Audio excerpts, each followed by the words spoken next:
Good morning, everyone, or good afternoon, or good evening for those who have chosen to join us online and are not in the same time zone as us. Please welcome to you all. A very warm welcome to the 15-year anniversary demo day of StartLife. And I have a question. Are you ready to celebrate? Yes. Are you ready to celebrate? Yes. All right, very good. If I say hip hip, you say? Hooray. Hip hip? Hooray. Hip hip? Hooray. Ah, that's the spirit. Good. Welcome to you all. It's really lovely to have all these people here, new ones, old friends.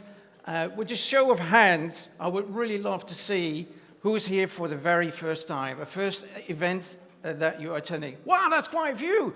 Lots of new friends. Welcome. Maybe the first of many. And then I'm going to have a few questions following this, and you'll quickly understand where it's going to. So who's been with us since the past 5 years, so 2020, 2025? Yeah, also. And the next question, who's been around for 10 years? So they started to interact with us 2015, 2019? Yeah, don't be shy, people. Raise those hands. Yeah, very nice. And for the diehards who've been around since the beginning, 2010, 2014, yeah, very nice. In particular for those who've been around the longest, this must be also a very special day, not just for the StartLife team, but also for our friends that have been with us for the past 15 years, because they have seen us grow. It's like from just a baby, StartLife, and then now a 15-year-old. And the development has been enormous. I would just like to say, 5 years ago, I also joined.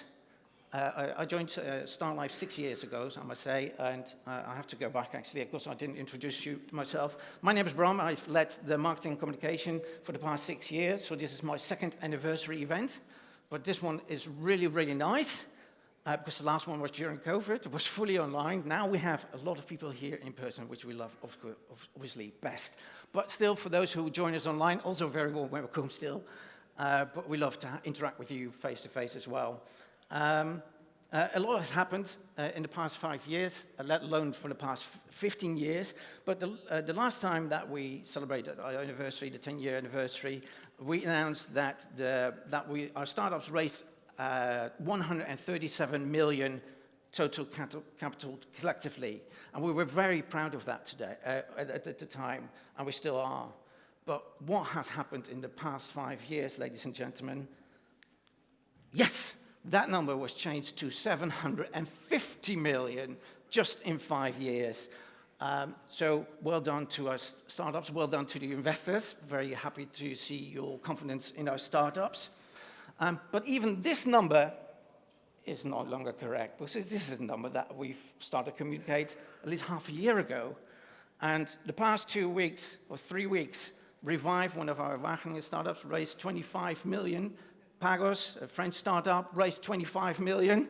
And we had some more over the year that we saw raising funds as well. So we're at least already 825 million, at least. Guys, give it an applause.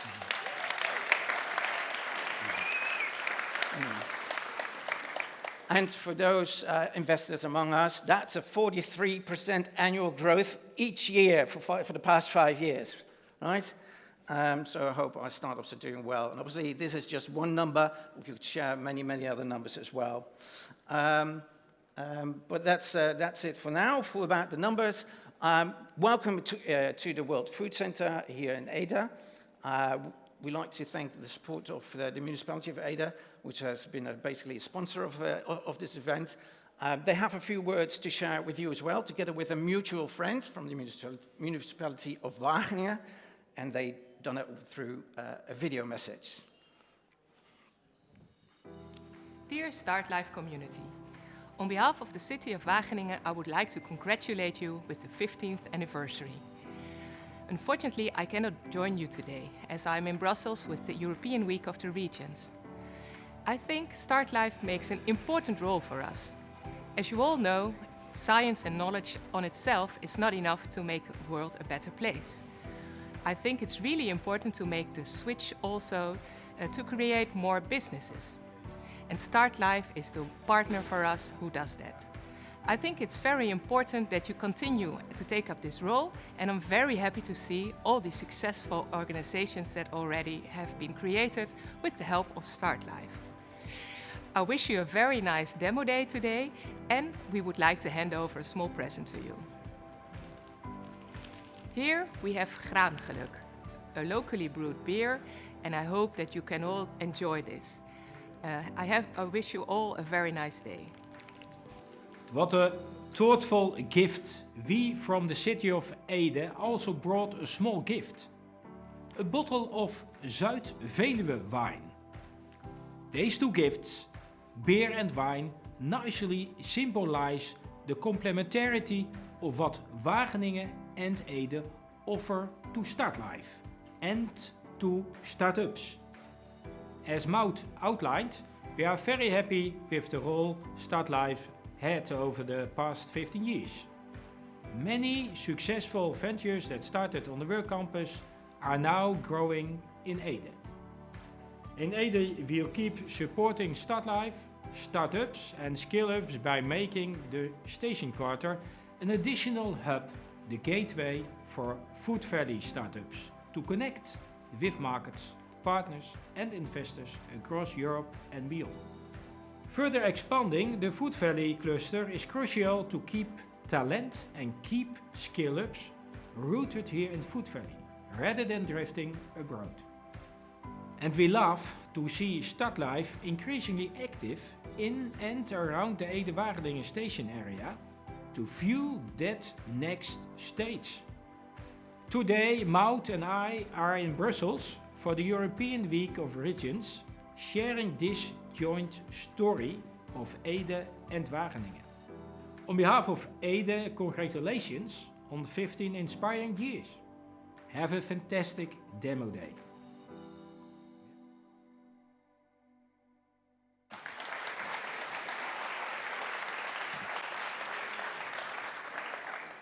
So you can see we actually got the beer and the wine, which is very fine, of course. Or for the Dutch, wine and beer. Wat wil je nog meer? So we'll make sure to enjoy these. Thank you, Ede and Wageningen.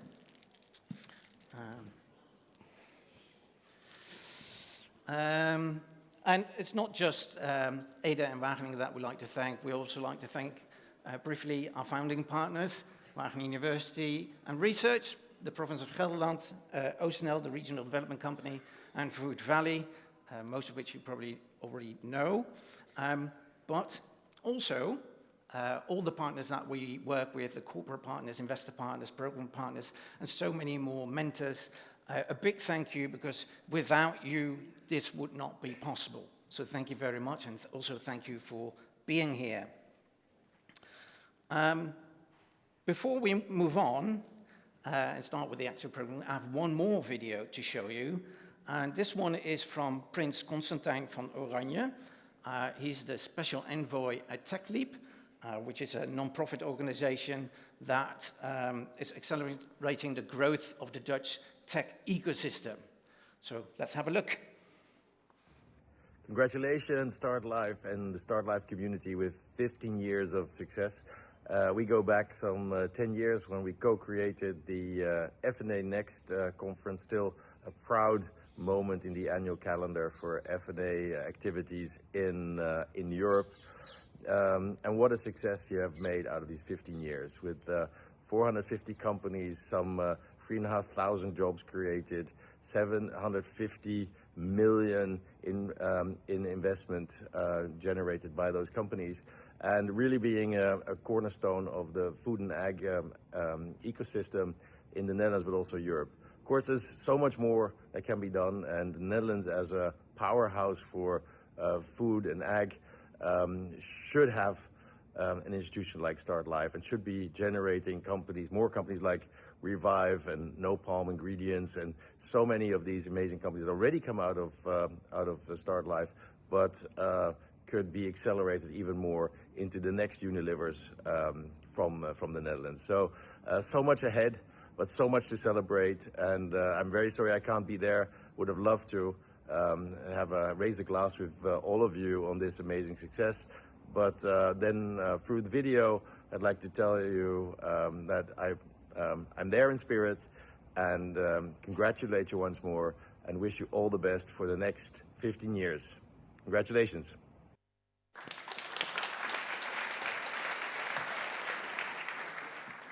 Well, I have nothing to add to his words, or marvelous words, and we thank him very much for that, of course.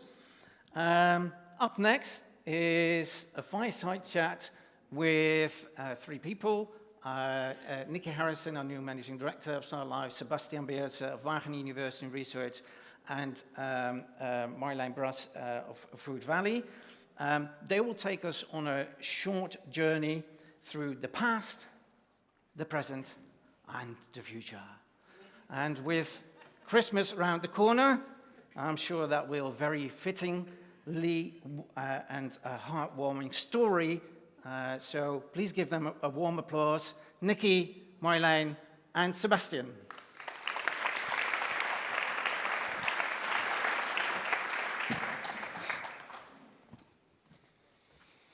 Thank you, Bram.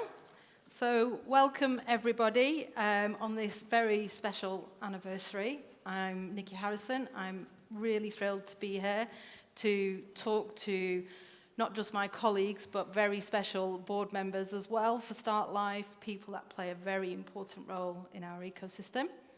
So we're going to revisit some key milestones. We're going to discuss the success factors behind what StartLife has achieved and how we support this open innovation environment. So to begin this session, I'm going to officially introduce my co-host, Marjolein Bras, who's the CEO of Food Valley, but also one of our key board members for StartLife, and Sebastian Beertz, who is the Director of Value Creation at Weij and the Chairman of the StartLife Board. So welcome both. Thank you. So we're going to have a look. Oh, nope. Sorry, falling over. So we're going to take a look at the early days. But before we dive into that, I'm just going to give you a very brief perspective from myself, from the outside in. So I've been in role for the last nearly 4 months, and I came from the UK, very much a new person into this ecosystem, but very aware of this ecosystem for quite a long time. So in the UK, I worked very closely in the horticulture sector and the technology sector. And we would look towards the Wageningen ecosystem, and we would look towards Food Valley, we would look towards StartLife, and we would, with great respect and great inspiration, and we really wanted to engage more. We wanted to come and understand how you've built such a successful ecosystem here. So I think it's only fitting to hear about the early days and the vision for StartLife. So Sebastian, perhaps we can start with your views. Yeah. Let's first say it's a great view from this side, seeing so many people, because that's not what that's what we had hoped for over 15 years ago. As Wageningen University Research, we really wanted to build a thriving network, a community on entrepreneurship, to foster new startups, to see many more ideas that came from science to really be transferred and translated into a viable business to scale them. And we didn't have that many startups at the time. We used to have a few projects that already sort of try to foster a feeding ground for more entrepreneurship, but really wanted to kick that off with a strong entity like StartLife is. And we've grown together, and we can only do that jointly. Good. And Marjolein, how do you see it from an ecosystem building perspective? First of all, thanks for being here. It's a great pleasure. As you said, I'm the CEO of Food Valley, but also board member. So I'm really proud of the organization of this day, proud of those 15 years, but also proud to have you on board, Nikki. You look at us, but we are like, thank God we got her. So it's nice that you have joined us. How I look at it is it's obviously a thriving ecosystem is a joint effort. It's you, actually, the ecosystem, but it's nice to be working with OostNL, StartLife, the Wageningen University in Research and Food Valley to have that joint experience to create a trusted, thriving ecosystem. And it's nice to be working. It's nearby. The vicinity helps that we all in the same space. But it's obviously an ecosystem that doesn't only serve the region Wageningen-Ede. It's national and it's also European, so it has a global reach. And that's also, I think, for StartLife a compliment. It has turned into a global agri-tech accelerator, which is remarkable, seeing the number of years that you have going. So I'm looking forward to the next 15. Okay, so, and what do you think some of the key factors of success are? You know, there's a shared vision, there's the proximity piece. What are the key things that you really think have made it work? Well, maybe to also allude to things that we changed in the past 15 years. I think when we started out 15 years ago, we really had the mindset, okay, create new businesses from Wageningen University in Research. But that proved to be rather difficult because it's not always easy to find scalable technology and the right teams and the right funders at the time to really bring viable businesses from that. Example would be Chaincraft, for example, that's now raising over 60 million to build their second new factory somewhere in the Netherlands. But it took them 12, 13, 14 years to get there. So what we saw in the first couple of years, it proved difficult to churn out startups from Wageningen University in Research only. So we expanded the view and directly after a couple of years set out as a national accelerator as StartLife, because there were many more companies being founded elsewhere in the Netherlands in agri and food, and at the first time also in circular bio-based, that were in need of help of funders, but also in need of help of facilities to validate them, to validate their technologies, but also in need of help to prove and improve their teams. And after, yet again, a few years later, we opened up Europe-wide.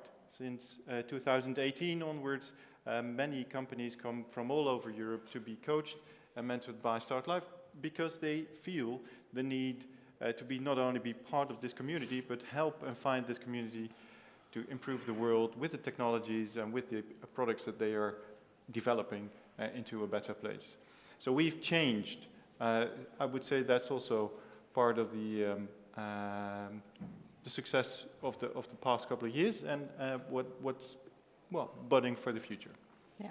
And Marjolein, what's your views on how we've evolved and those critical factors for success from your perspective? Yeah, fully aligned with Sebastian that it's adaptability, obviously the timing, the time changes, so every time you invent something new. And what I would like to also mark as a milestone is the fact that in 2019 we got additional funding in from the province of Gelderland that was actually aimed at creating an even stronger cluster. And with that also came like it helps joint KPIs, but also a joint vision, better defined roles and way of working. And on a personal note, between Food Valley and StartLife, I think it also helped for us to find each other better and also see what is the role of StartLife, what's the role of Food Valley, and how can those two ecosystems complement each other. And with that, what we always do is we look at, okay, what happens in a certain field. For you, you support the founders, the individual companies, we have initiatives and communities. And what we notice then jointly is things that are missing. For instance, we notice that there is a lack of financial instruments for scalers due to the instruments not working for InvestNL. And so what we did then is to start a lobby to see how we can get money in for first of kind factories and how that instrument should change and how we can then actually also make sure that the instruments align so that it also helps starters into scalers, into full-grown companies. So that's then something that we do jointly as a collective effort, and it works. What we also have done jointly is that we at some point noticed that growers, fast growers, need additional support. So we set up Fastlane together, which is a cohort that's specifically designed to help companies that are a bit further down the line to help them to succeed. Then we noticed that there's quite a lot of Revive, Rival Foods, and a lot of others that have really, I'm sorry I don't mention all of you, but there's a lot of them that are really successful. So we put them together in a community called Heroes, which you learn from one another. So every time there's something new that we develop, and the best way to do that is to be close, but also to be in a trusted relationship. So we hired specifically a French person to work with another French person to actually make that, Minerva and Jean to work between the two organizations, because culture helps.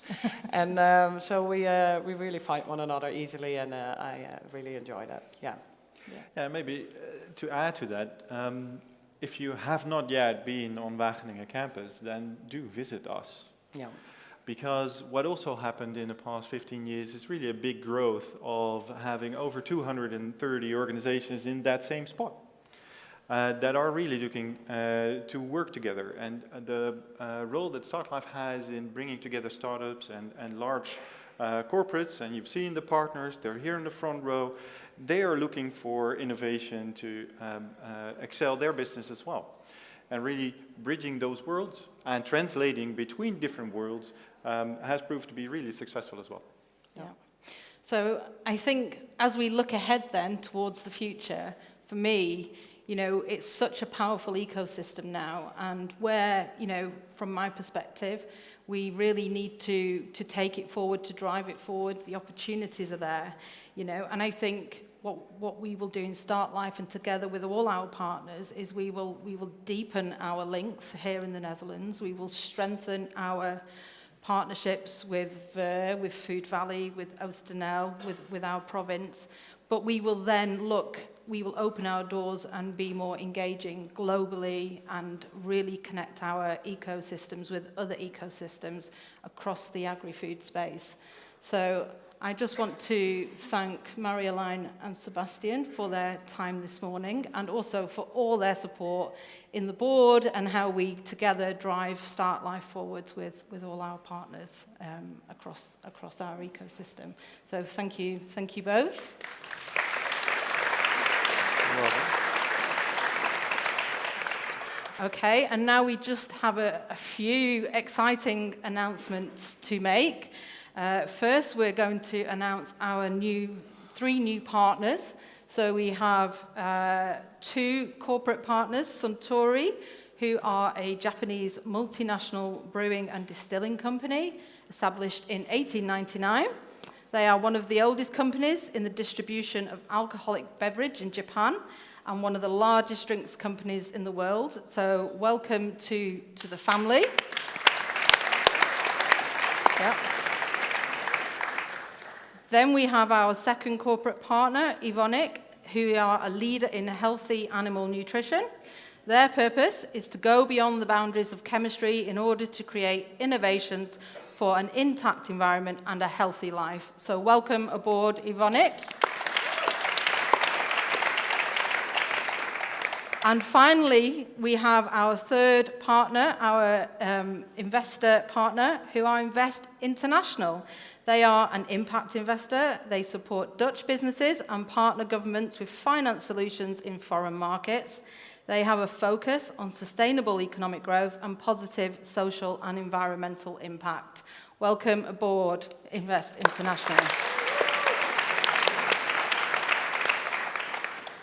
Our second announcement, 2 of 3, so we're on the second, we're nearly there. We're very thrilled to announce a brand new strategic partnership between StartLife and EIT Food. Yeah. This, as many of you will know, EIT Food is Europe's largest food innovation community. And through this collaboration, startups in our flagship program will gain access to EIT Food investment funding of up to 2 million. So we're really pleased to work together to take agri-food innovation in Europe to the next level. So thank you for that. And our final announcement is I am really happy to share that on the 29th of October, StartLife, Wageningen University Research and other founding partners of the Horti Science Innovation Centre will launch the HIC Venture Studio. This is the first venture studio fully dedicated to greenhouse horticulture. It's where entrepreneurs and scientists join forces to build startups from scratch that will make the greenhouse sector more future-proof, and more information will be forthcoming on our website soon. So that is the end of the month, will be the official launch of the HIC Venture Studio. Okay. Stay there. I know what's coming. As a final note, I'd like to take a moment to thank Sebastian and Maria-Line for their ongoing support and collaboration over the years. And as a token of appreciation, we have the first 2 copies of our 15-year anniversary magazine. That's beautiful. Of course, Thanks. you're welcome. Yeah, let's head together. And of course, there's going to be a copy for everybody today. Yes. So thank you so much, and I'm going to hand back to Bram. Thank you very much, Yeah. Nikki, Sebastian, Marjolein. Yeah, please be seated.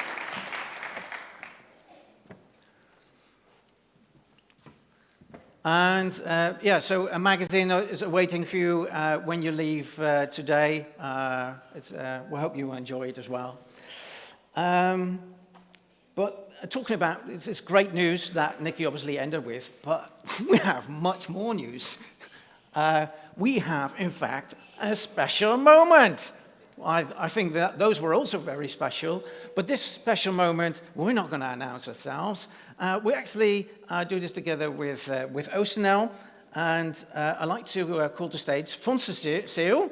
He's the Director International from OCNL, one of our long-term and most devoted partners. Please welcome Fons. And thank you, Bram. I am a very big fan of StartLife. And over the past 15 years, StartLife and OCNL have jointly supported hundreds of startups. Startups in agri-tech, in food tech. We support startups to grow and to get access to pre-seed funding. And we do that by making use of the startup fund Gelderland. And this startup fund Gelderland is in fact powered by the province of Gelderland. And also in the coming years, we will continue to provide this support to the startups, because it's very important. Those startups will really shape the future of agri-food systems throughout the whole world. And now I have the big honor to announce the latest pre-seed investment by StartLife. And this investment goes to SeaCrete. And give a big hand to Mark van der Peet. He's the founder of SeaCrete. And I will congratulate you. Thank you. Thank you. Mark, this is your check. Congratulations. Thank you. And some nice flowers as well. Shall I put them here? Yeah, that's great. That's better, huh? And I will give you the floor as well, but only after I have explained what the reason is that this investment was awarded to SeaCrete. In fact, the company, it is a spin-off from the university, Wageningen University. And this company has developed a new material, a biological material, which can be used under sea water, under the water level, to make constructions as an alternative to concrete. And I understand that you can make the oceans worldwide healthier. Yes. Mark, a few words. All right. Good. First of all, thanks a lot for the check. We feel really honored. And it's great to be here and to tell you a bit more about the company. We are developing a bio-based coating for concrete. and that helps to increase the biodiversity in marine environments, and that's actually quite a big issue now all around the world. You see like coral fading away. There's really a shortage of oysters all around the world, and oysters have a really important part in the ecosystem. And we develop a material which helps to build oyster reefs, rebuild coral reefs. And for times we've been like a promising technology developed by two really great scientists from Weij, Thomas and Tinka. And but for a while we've just been this like nice patent technology, and now this money really allows us to take the next step. So we're really happy to have this. Thank you very much, Mark, and all the best with the further growth path of your company. Thank you very much.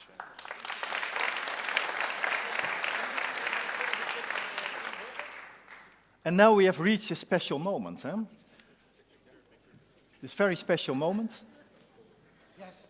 But because of this check, StartLife has achieved a milestone, a major milestone. And we need your help with this, guys. Oh, yes, I'd like to have your help. We like to have a drum roll. So, there we go, there we go, there we go, there we go, there we go. Please tell us. Okay, since 2010, StartLife has provided 10 million in pre-seed funding to its startups. Woo!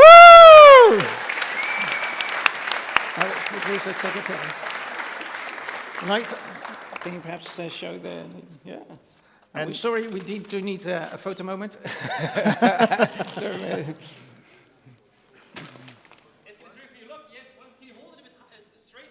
Yes. Yeah. All right. And congratulations to StartLife and the entire crew. Huh? Yes, thank you. Fons, Mark, thank you very much. Obviously, a huge milestone. Please be seated, yes. It's a big milestone for us to help startups turn great ideas into real-world impact. SeaCrete. We had to keep this a secret, but I just noticed a minute ago that's a nice pun with SeaCrete and SeaCrete. Oh, sorry, it's a little bit delayed, but yeah, so we didn't plan that, and you didn't plan with your name either, right? No, but that was really nice. So thank you, Fons. Mark, congratulations. All the best with your company, and you spent the money well, and maybe it will turn into 100 million in the next few years, we'll see. Milestones like these remind us of why we do what we do, and that's empowering startups and entrepreneurs to transform our food system. And that mission continues right here, right now, with the fresh talent of our latest Accelerate cohort. And to tell you more about that and guide through their pitches, please welcome to the stage my wonderful colleague, Head of Programs, Jean Boudillon.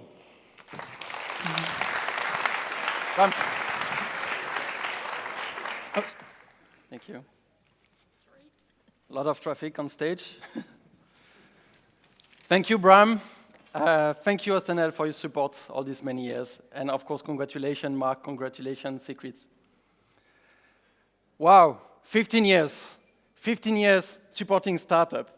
15 years of innovation. And more importantly, 15 years of impact.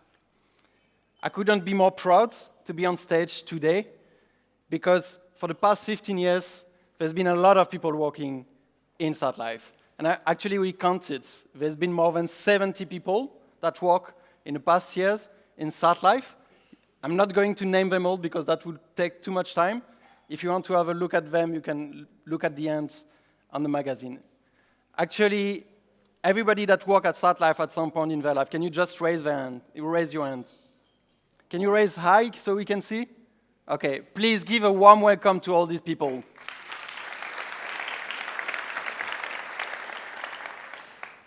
We wouldn't be here without you, so a big thank you. We had more than 460 people signing up for this event. We have about 70 of them online. Hello, everybody online. I hope it works well on your site. And of course, a big welcome to you all in person. I don't have the exact number. I didn't check the welcome desk, but I think we should be between 250, 280 people. That was our limit anyway, so we couldn't have more people in this room. I'm Oh yeah, it's already switched, thanks. So my name is Jean Baudillon, I'm head of the programs at StartLife, and my job at StartLife is to make sure that all the energy in this room, all the knowledge, all the expertise converge toward supporting the startup. And that's actually what we're going to do today with you. So when we organize this demo day, we do 2 demo days every year. So we think every time, how can we do it a bit different this time? And we went back to this sense of what we're doing. And that's what we want to show you today. How do we support the startup every day behind the scenes? So yes, startup will pitch today, but we'll try to dive a bit deeper. We will have 2 rounds of startups today, but for each round we will have a coaching panel. And this coaching panel is constituted from people from the ecosystem. So you will have investors, you will have corporate people, you will have mentors from StartLife, and you will have entrepreneurs. And this is all these people that together help and support the startup every day at StartLife. So there will be the coaching panel, but you will also have the opportunity to help the startup. We will have a QR code on stage at the end of each pitch. You can select the startup, and you, the audience, can share connections, feedback, advice for the startup, okay?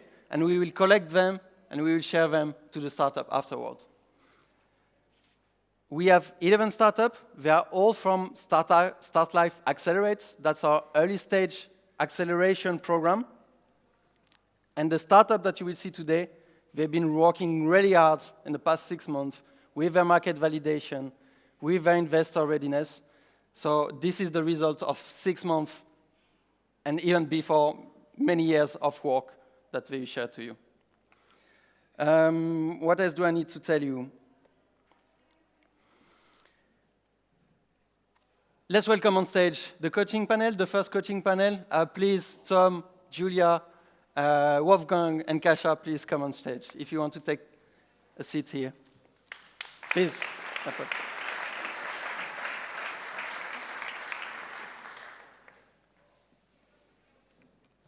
Actually, here, I need this. Let's just do a short round. Kasia, do you want to introduce yourself? Sure. Welcome, everyone. Happy to be here. We are a couple of years now with StartLife, so happy. I'm representing today ICOS Capital. We are a Dutch-based venture based in Amsterdam. We invest since 19 years now, almost 20 soon, across sustainable technologies in food tech space, biomaterials, biochemicals, decarbonization, some software solution. And we try to support the startup as much we can. Through our network, we collaborate also with corporates. We believe that partnerships are very important for the future of the developments and the young companies. So, Thanks. And you were actually yesterday to help the startup with a pitch, right? Yes. Thanks for being here today again. Wolfgang? Yeah. Hello, everybody. Thanks for having me here. I've been with PHW Group for the last 19 years, and my background is agricultural engineer, and I've been responsible for business development. Since September 1st, I'm retired, but still active as an advisor to the company. PHW Group is one of the leading poultry integrations in Europe, but we are also pretty much active in alternative proteins. So meat substitutes based on plant proteins. That's our second pillar of the business. And then we also have a third pillar, which is food supplements. Perfect. Thanks, Wolfgang. And I should maybe also add that we have been a corporate partner for StartLife since over 8 years now. Nice. And you are now, and you are now a StartLife mentor. That's correct. Yes, thanks a lot. Julia, welcome back on the stage. Thank you. Can you hear me? Yeah, Yes. yeah. Well, it's nice to be back. Indeed, thank you so much for inviting me. My name is Giulia Crestolla. I'm here representing Nutreco today, an animal feed company, and I'm part of the corporate venturing team where we do investments and partnerships into companies that can support to feed the future. And I've been indeed working at StartLife for in the past years, for 2.5 years, and now in Nutreco for 2 years. And my background is more on the food technology side, into R&D and quality. And you hosted this demo day a few years ago with me on stage. That's why I'm saying welcome back on stage. And Tom, welcome back to you as well, right? Do you want to introduce yourself? Thank you so much, Sean. Hi, everyone. My name is Tom, co-founder and CEO of New Down Bio. We're working on what we think is one of the largest opportunities in both economic impact and climate impact. So we're eliminating gigatons of CO2 emissions and unblocking $1 trillion industry by profitably growing the world's wood from cell culture instead of cutting down trees. We had actually the fortune of presenting at StartLife at the demo day last year. So it's such an honor to be here now and to be able to contribute back. Yes. Thanks a lot.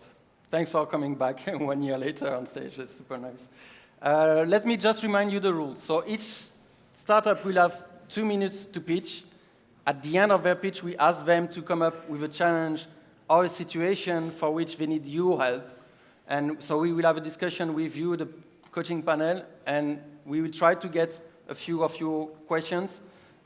We are short on time, so let's see if we can do it.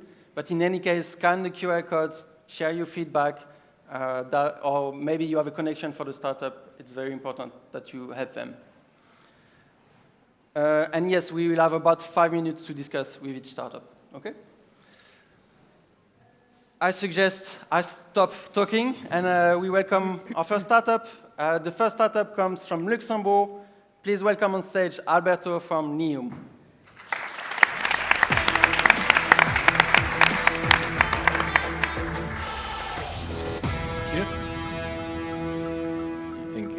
Thank you. Good morning, everyone. My name is Alberto. I'm co-founder and CEO of Neum. So we're a Luxembourg-based startup working to unravel the secrets of the microbiome. So gut health is one of the fastest growing areas of focus in the food, health, and wellness industries nowadays. So there's an absolute race to create the next generation of pre, pro, and postbiotics. However, the gut is incredibly complex. And so it's very difficult to gather insights around it. This is because the current modeling technologies are often not replicating correctly the physiology of the human, or they are very difficult to use, very expensive. This creates a huge bottleneck for innovation in this space. We're addressing this gap by developing the IMAT. So essentially, we're replicating the human gut on a chip. And this will allow companies and research groups to assess the impact of nutrition products on the gut in a much more relevant way. We have launched this platform last year, and we are currently working with several food companies, helping them developing new products. When we look at the competition in the market, the IMAT is trying to address this compromise between fidelity, or this ability to replicate the physiology of the gut, and scalability. We have a strong IP protection. We're submitting additional patents as we speak. We have multiple projects ongoing on developing new features, and we've secured several co-founding and strategic partnerships to drive the development forward. These developments are possible because we combine not only the scientific background, but also the entrepreneurial skills in our team. We are now a team of 11 with backgrounds ranging from biology to nutrition, entrepreneurship, engineering, and only that way this becomes possible. So we're currently selling the use of this technology in our lab, and we expect to sell the first units of the device over next year. We are also currently fundraising, so if you have any interest in the area of gut health or gut microbiome, please reach out. And for the panel, one of the challenges we have right now is that we have a lot of interest in companies on testing our technology or even acquiring the device. But there is a lot of upfront investment that we need to do to build those devices. And so we're looking at strategies to maybe offset that cost, some sort of partnerships, and would like to discuss that point with you. Thank you.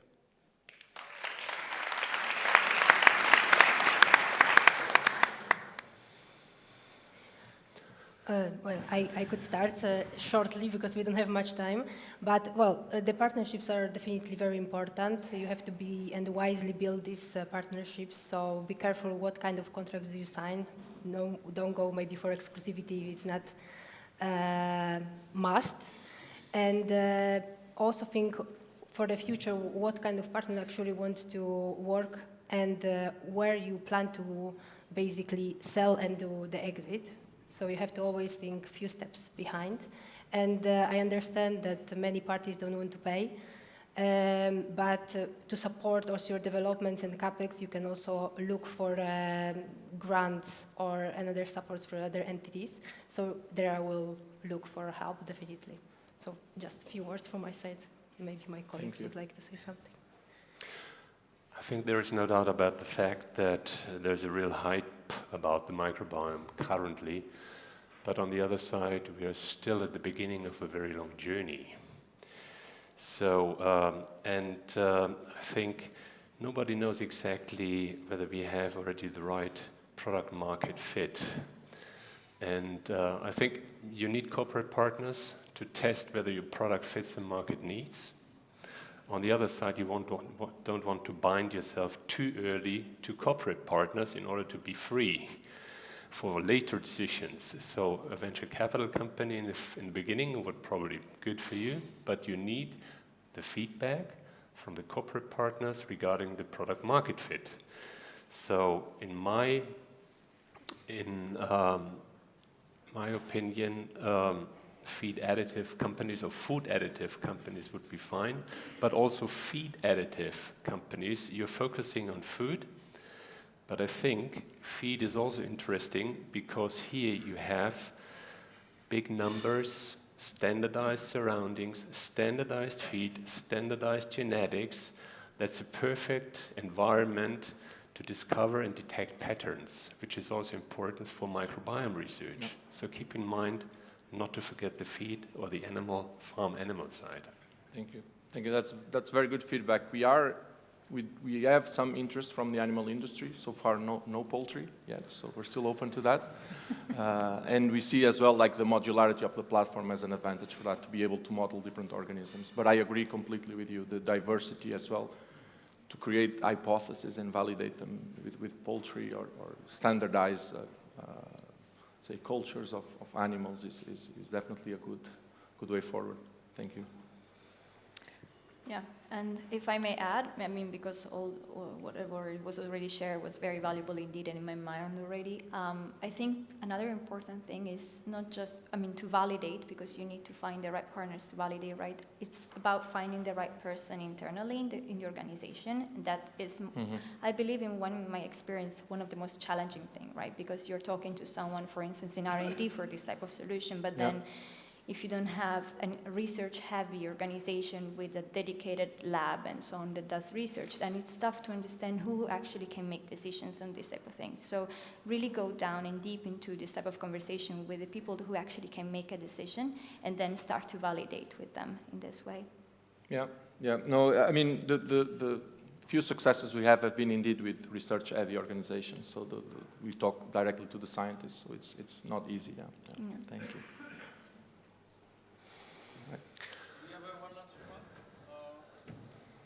No? All good? Maybe a very short question from the audience, or is it clear for you?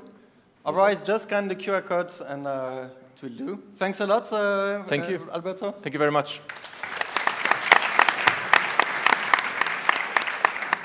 All right, let's welcome our next startup from Denmark this time with Marcela from Symbiomatch.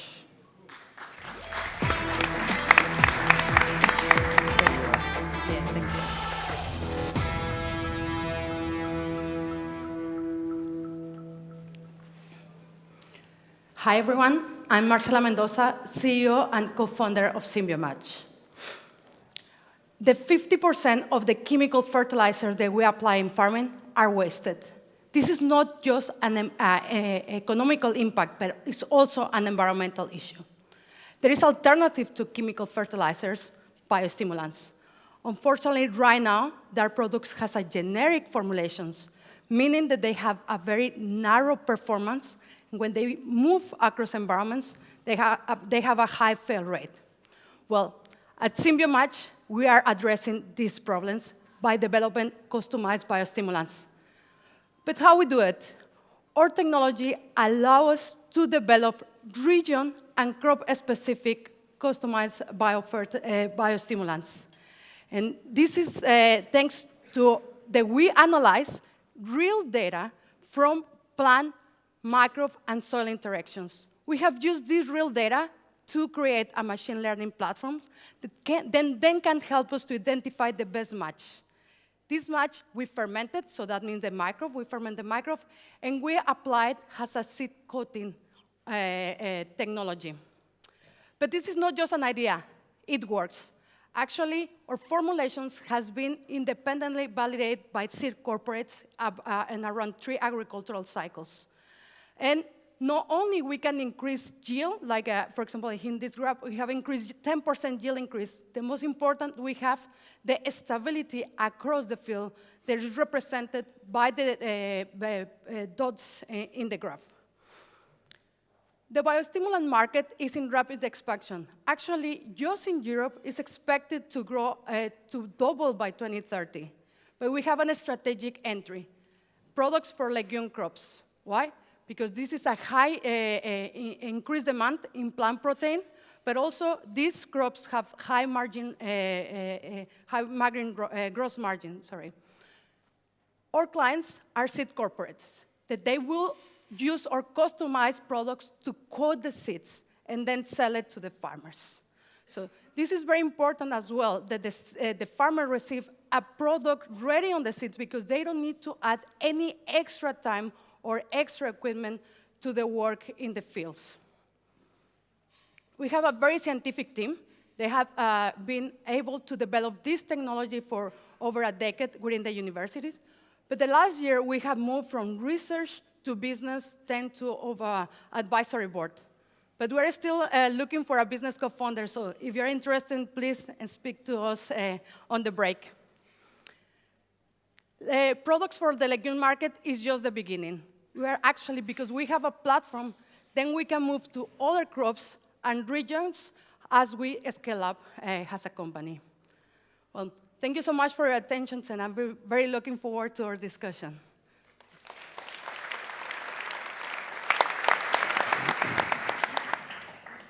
Yes, and actually, one of my pains right now as a company is that we listen our customers, their pains, their necessity, but actually, investors, they normally have another idea.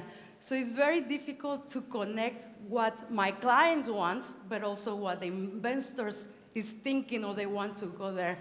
How do you think that we should approach this?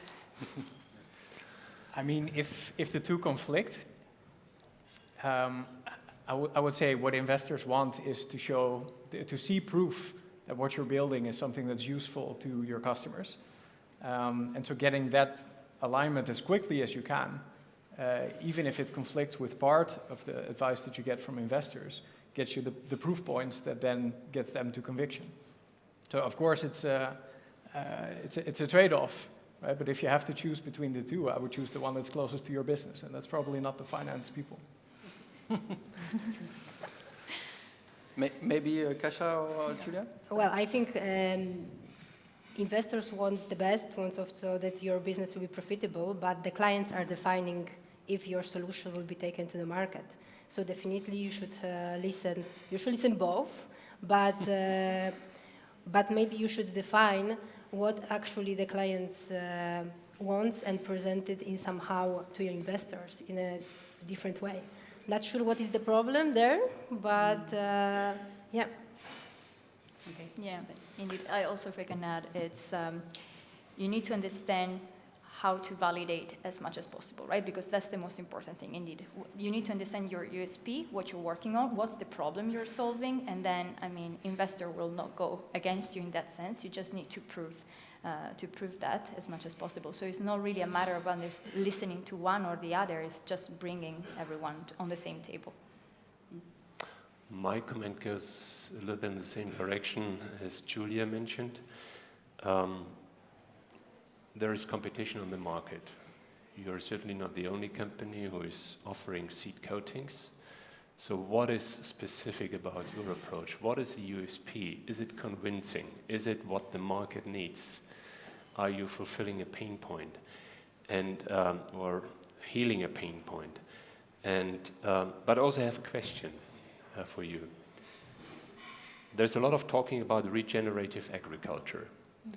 And that includes sustainable soil management. If my understanding is, if I sustainably manage my soil, I can solve a lot of problems. Are you seeing regenerative agriculture as a competition, or is it a synergy that you have here? Yes, that is a very good point because, of course, right now our value proposition that we need to prove is a yield increase, but actually, how you mentioned, we are using natural bacteria that can help to regenerate the soil. So we're also going to bring that value within the same kind of solving the problem. And right now, that is also something that we are learning how to explain with the investors. That is we have one product, but actually the benefit is more than just yield. So it's very interesting because very often the investors want to see numbers, and when there is no numbers yet, it's difficult to convince. So yeah, that is a very good point. Thank you, Marcela. Thanks a lot. Let's applaud Marcela. For the audience, if you have questions, actually just raise your hand, right, during the discussion, and like this, you can see if there's a question in the audience, and maybe we can take one next time. All right, let's welcome the next startup coming from Bulgaria. Please welcome on stage Rosen from Smart Farm Robotics.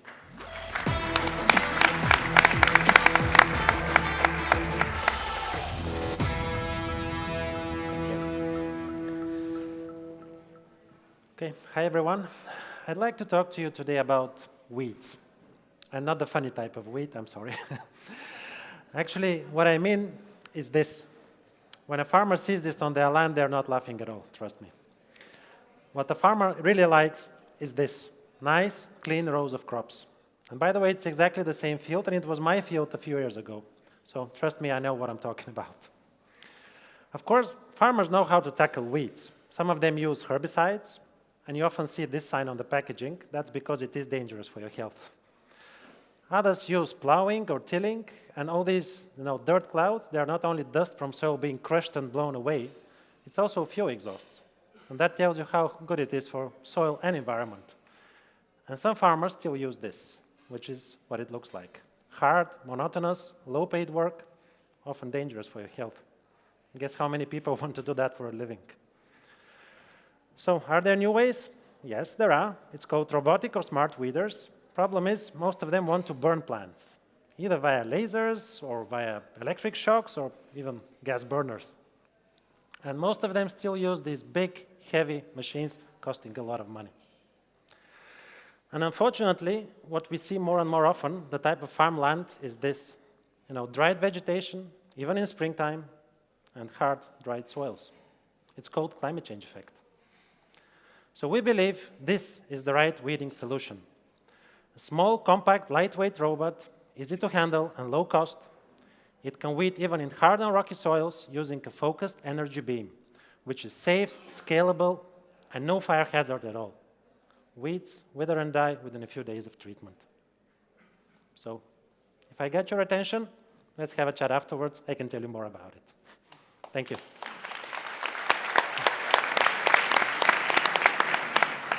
And my question for the panel would be a bit like Marcela's, slightly different. We're based in Bulgaria, so we focus naturally on Southern Europe as a beachhead market because we believe there is a huge untapped potential there, and we want to grab it as a first mover advantage, and our technology, as you saw, is really well suited for the challenges there. Now we talk to some investors who say they're Europe-wide, and we get a question, why don't you start from my home country? Netherlands, for example. So how do we solve this dilemma? Any advice would be really helpful. Okay, maybe I start. If you're convinced that Bulgaria is the right place to start, what's wrong about it? I mean, you start with one market and you will not stay in Bulgaria. You will expand, you will scale up. So what's wrong with Bulgaria? If you see a lot of value added in your country, then think about how to explain that to your investors, because you are also in competition with many other companies. I have seen so many robots for weeding, but I haven't seen any breakthrough yet, and there's a reason for that. So maybe you have the right idea to generate this breakthrough, and instead of wondering how should we defend ourselves, explain them why you are in Bulgaria and why are you doing it the way you are doing it today. And the future will be different. I agree, and I think then to go to another market, probably you should look for the strategic partnerships or all strategic investors who will help you there, or corporates or other parties. And usually probably investors ask because they have support also to invest alongside with the investment. So I think I agree with Wolfgang. You know your business the best, and of course you have to build your ecosystem and knowledge with other advisors, but think it strategically as well. I see we have a question. Yeah. Hi there.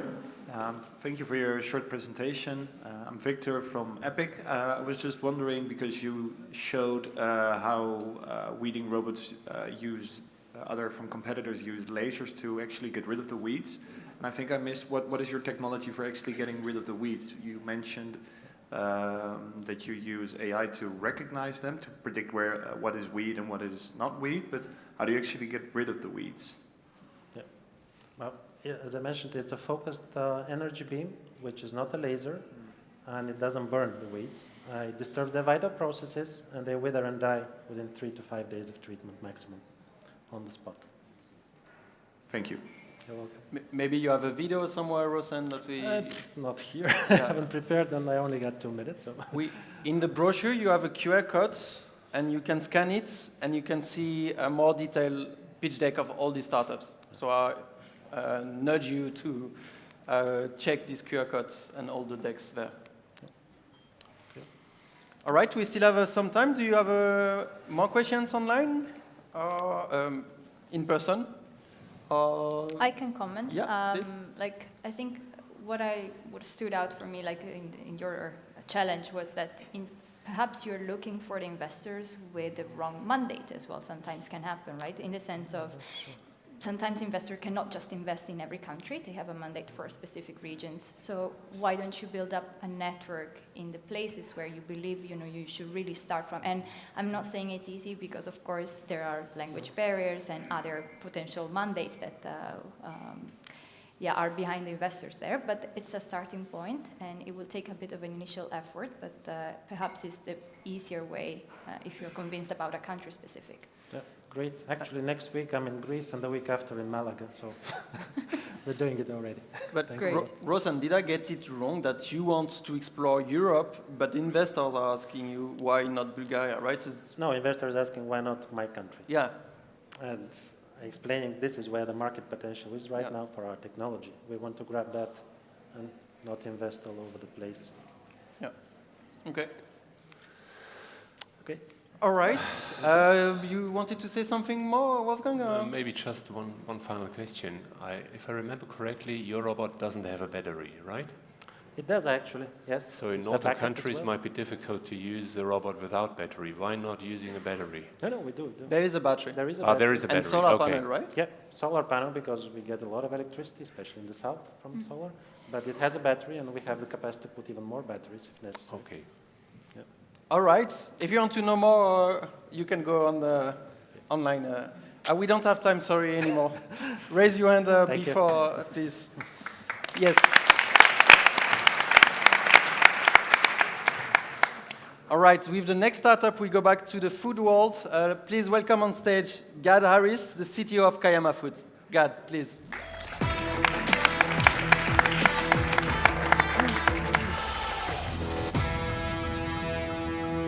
So obviously it's not you, but it's your co-founder. It's Gad. co-founder and CTO of Kayama Foods. And I have a question for you guys. Who likes food? Okay, yeah, not surprising. We all like it. But I'm talking about that tasty, juicy, scrumptious, aromatic stuff. We're all programmed to prefer these kind of foods. It's a feature, not a bug. But the problem is that this leads us to make not so healthy choices. Usually, the tastier the food is, then the less healthy it is. And many times, there is one ingredient to blame, and that is the fat. Saturated fat delivers extraordinary outcomes, but it comes with a cost. Food manufacturers today are struggling to give us the experience we want, but meet consumer preferences. They're failing on both. And this is blocking growth into new categories and segments. At Kayama Foods, our solution is physically structured fat. We can take healthy liquid plant-based oils and turn them into something solid that looks, feels, and behaves just like the real thing. But up to 90% less saturated fat, no cholesterol, it's all natural and plant-based. We've developed 2 prototypes, one which resembles the properties of beef tallow, excellent for meat alternatives and shortening, and the other is butterfat, which is great for chocolate and confectionery and bakery applications. The technology is patent pending, and of course, everything is clean label. The benefits are clear. We're delivering hardness, visibility, and stability, which is something the manufacturers can work with. Our vision is bold, but we know how to focus on specific categories. What you can see here is where we are at the moment. We have already secured the ability to produce tens of kilos and are delivering samples to potential clients for inspection. We plan to scale up and reach full commercialization within 1 to 1.5 years. To do this, we have a team of dedicated professionals, a businesswoman, an engineer, and a chef. What we're looking for is to fundraise $1 million. We've already secured half of this with a non-dilutive grant, and this will take us to the next step where we can achieve regulatory clearance and commercialize our product in Europe. Thank you very much. If you want to try something tasty, please come and visit me over there at my stand.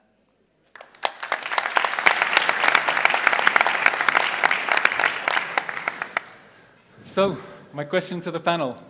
At the funding stage we are at, pre-seed, we found interest from both traditional VCs, but also from strategic partners like corporates and such. And my question to you is, how do we balance between these 2 different types of funding to really make sure that we receive the support and ongoing investment that may be needed? How do we balance out these 2 types of funding? Maybe I can start. So building the cap table is a very important part of your business, and what kind of partners you will take with you on board will define your business. So I think both sides, corporates and investors, may be good, but you have to always have in mind that corporates have really long time sometimes to stay with your company, and investors usually want to disinvest after a couple of years. So this is important. Also, when you bring these 2 parts, they have to be aligned. So before you decide, make sure that there won't be arguments in the board if you will build such a. So this is definitely important. And of course, the funds have they start sometimes building their funds, so you have to also take it under consideration if they can support you further during the way. So this may be a few drops from my side. Yeah. Absolutely, and to add on to that, I think in your ask right now, you're projecting a 14-month runway, right? If you add corporates in there, you add regulatory clearance, things like this. it might be important to think about how long of a runway you want to have in this round, and whether you want to maybe extend it a bit more. Otherwise, you're going to be preparing for the next fundraise maybe in a month already after this one. Yeah. And also, from my side, I mean, strategic and non-strategic investors are both very important. At earlier stage, of course, a strategic one might mean that you're indeed tied a bit longer with these players. So make sure, and this is something that we already mentioned in the previous comments, but make sure of the contracts that you make with these companies, because of course you don't want exclusivity from the very first beginning. So make sure that you preserve yourself, your future and your company, and also the other shareholders, but at the same time you gain market access through a strategic player most of the time. So just, it's a matter of balance. One really interesting piece of advice that we've gotten there before is you can actually play with exclusivity, right? So it's bad to give exclusivity for chocolate, for example. It's a huge market. But you can also give exclusivity for chocolate bars containing Nougat in it, for example. And that gives you back some control in what you promise, what you give away. Yeah. And still, for a company that focuses on that sub-niche of product, can be super valuable. So Yes. one doesn't exclude the other. Yeah. I believe we have one question in the audience, right? Yeah, thanks for your presentation. I was just wondering, is it a novel food according to EU regulations? So all the ingredients which we use are FDA GRAS approved in the US, and part of the ingredients are also already approved in Europe, and we're working with an advisor to secure the rest of the regulatory clearance which is needed in Europe. All right, thanks a lot. Thank you, Agat. Thank you. We have one more startup to go, this time with greenhouses. I'm looking for him. Please welcome on stage Maurice for TerraChange Solar.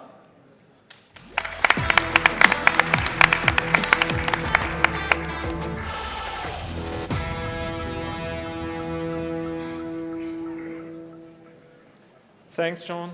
And hi, I'm Moritz, CEO of TerraChange Solar. We make transparent solar panels that empower growers to simultaneously cut costs and cultivate better crops. So, energy prices have surged over the past few years and continue rising. And we've heard firsthand from growers of how much pressure that puts on them. The time of cheap gas is over, and the high cost of electricity are blocking the much-needed electrification with taxes and grid charges, often 50% of the bill, and that increases your food prices. Our transparent solar cells will address these issues. With them, growers can generate their own affordable electricity on their greenhouses. How?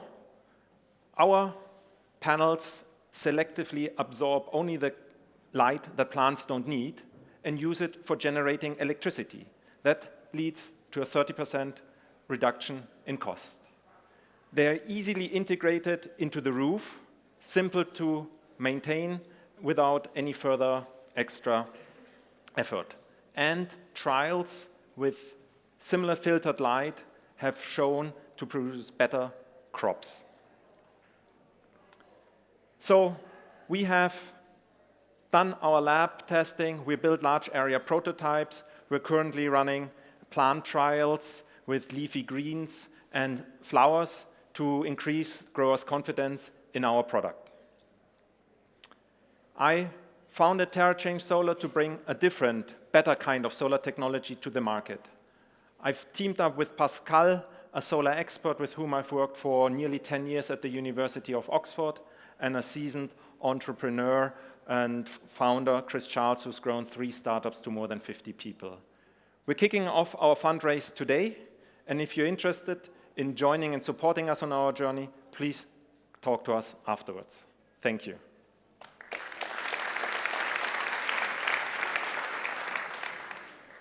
And our question is, we are currently looking for input in our next trials. The largest market is tomatoes. That's where we want to go to. but they have long growth cycles, meaning long timelines to iterate, and it's quite costly. On the other hand, they are faster growing plants, but they have a much lower market share. So I would appreciate advice on how to deal that from a business and investment point of view. So maybe to start off with a question, how translatable is the technology from one industry to another? So our beachhead market is very clear, glass greenhouses, but we can tune the absorption, not only color or plant specific, but we can take out also all kinds of colors. And in principle, one of the next markets we're aiming for is making windows like those up there, take out some part of the light and generate electricity pretty much anywhere. So it is quite translatable, but our focus is really the glass greenhouse market, because that's a really unique identifier of our technology, where we can really select what light we take out and let through what plants need. Right, and within the greenhouses, you mentioned that you're choosing between cucumbers and tomatoes, I think, right? So tomato is our target market because it's the largest, about 50% overall in the world in greenhouses are tomatoes. But they have a year-long growth cycle, and we would like to iterate faster, test faster, and not sit there fiddling our thumbs until we get the results 1 year. So the other markets that grow faster are smaller. So from an investment point of view, well, your market is much, much smaller, but we can iterate faster. So there's the question on how to best balance that.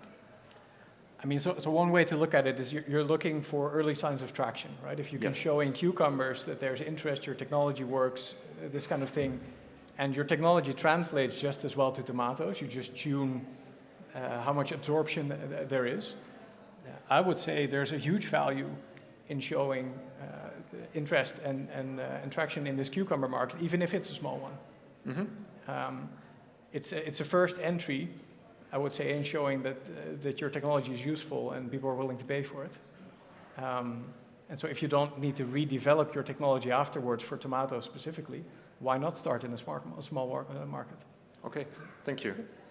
No, I agree here, and investors definitely need proven points, so this will help your business. And eventually, also, if tomato is a big one, you are not there only alone. Even if you improve your technology, there are also other competitors, so you have to position your proposition also towards that. And I think it's not a question of either or, it's a question of both and. So you start maybe with cucumbers, and then later on tomatoes come next. My question would be, how strong is your IP position? Do you have a strong IP position? If so, you can allow yourselves to be a little bit slower and spend more time on tomatoes. But normally, speed is important. Speed to market, you need to show sales, you need to show that the product fits the market need. So that you can show with cucumbers. And if you have to fear competition because your IP position is not extremely strong, then you should even speed up more. Well, we filed key patents and have a clear roadmap for further patents, but I think the question of speed, I would see it independent of the IP position, because we want to get in the market, solve that major pain point of growers, and support the electrification of greenhouses, because you can generate electricity affordably right on site that no other technology can do.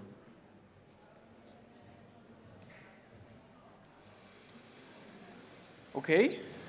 Any questions in the audience? Yes, Mauricio?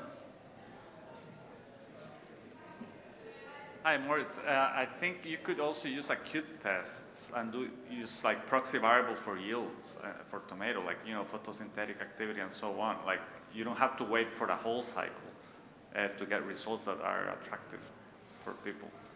It's just a suggestion. Okay, well, thank you very much, Maurizio. And we can chat over it over lunch, because I know I'm standing between you and your lunch, and I better stop here right now. Thank you very much again. Thank you, Maurice. Thanks a lot. All right, welcome back. We hope you enjoyed the foods.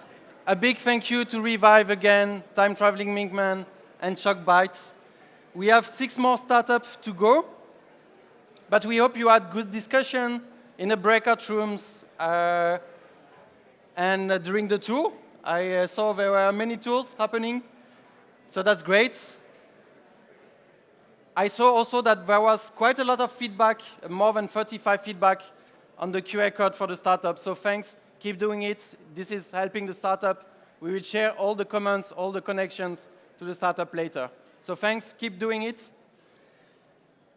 We have 6 more startups to go. Again, a mix of agtech and foodtech startup.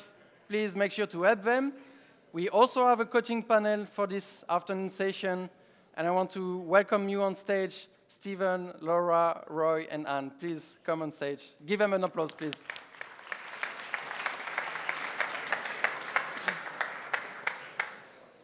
So same concept as this morning, 2 minutes per startup. Each startup will share their challenge and the question that they're facing at the moment. And we will have a discussion with the 4 of you. And the audience, we had a few questions from the audience this morning. Please raise high your hand if you have a question. And then the coaching panel can see that there's a question in the audience, okay? All right, I still see people coming in, but it's fine. Let's get started. Our first startup is from Netherlands, actually from Wageningen. Where is Jort? I'm looking. Oh, yeah, Jort is here. Let's welcome on stage Jort, CEO of Hypothener.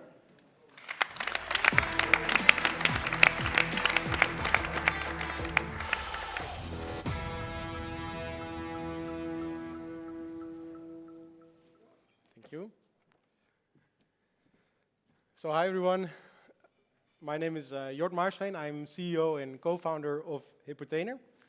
And before I talk all about my startup, let me tell you something about one of the major challenges in the world right now, namely food security.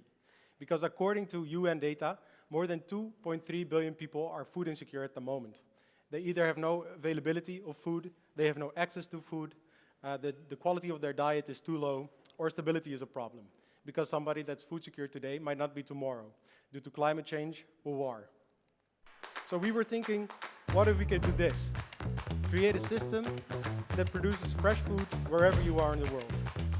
Enter the Hypothener. It's a complete food production system within a shipping container, 40 feet shipping container. And it enables year-round production, independent of its location, supported by our team of experts in Wageningen, so we can enable anybody to work with this kind of tool. And we can support a wide variety of crops, beyond just leafy greens.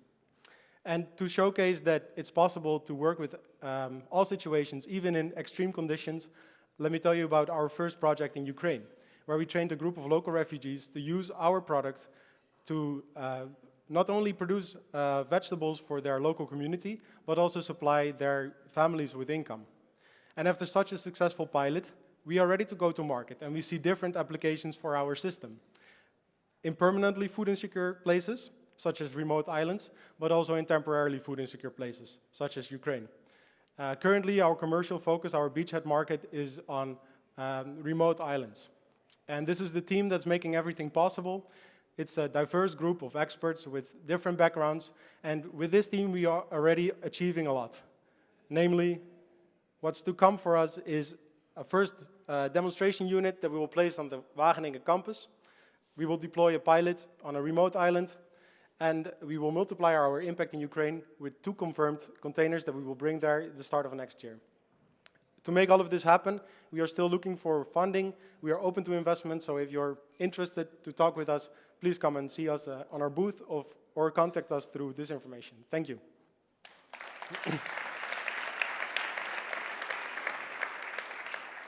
All right, so my question to the panel.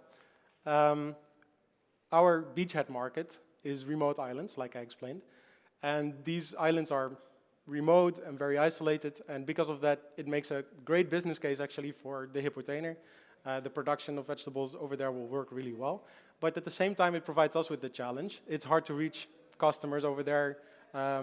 So we are kind of looking for creative ways to find them and reach out to them. And we were wondering if you had any ideas.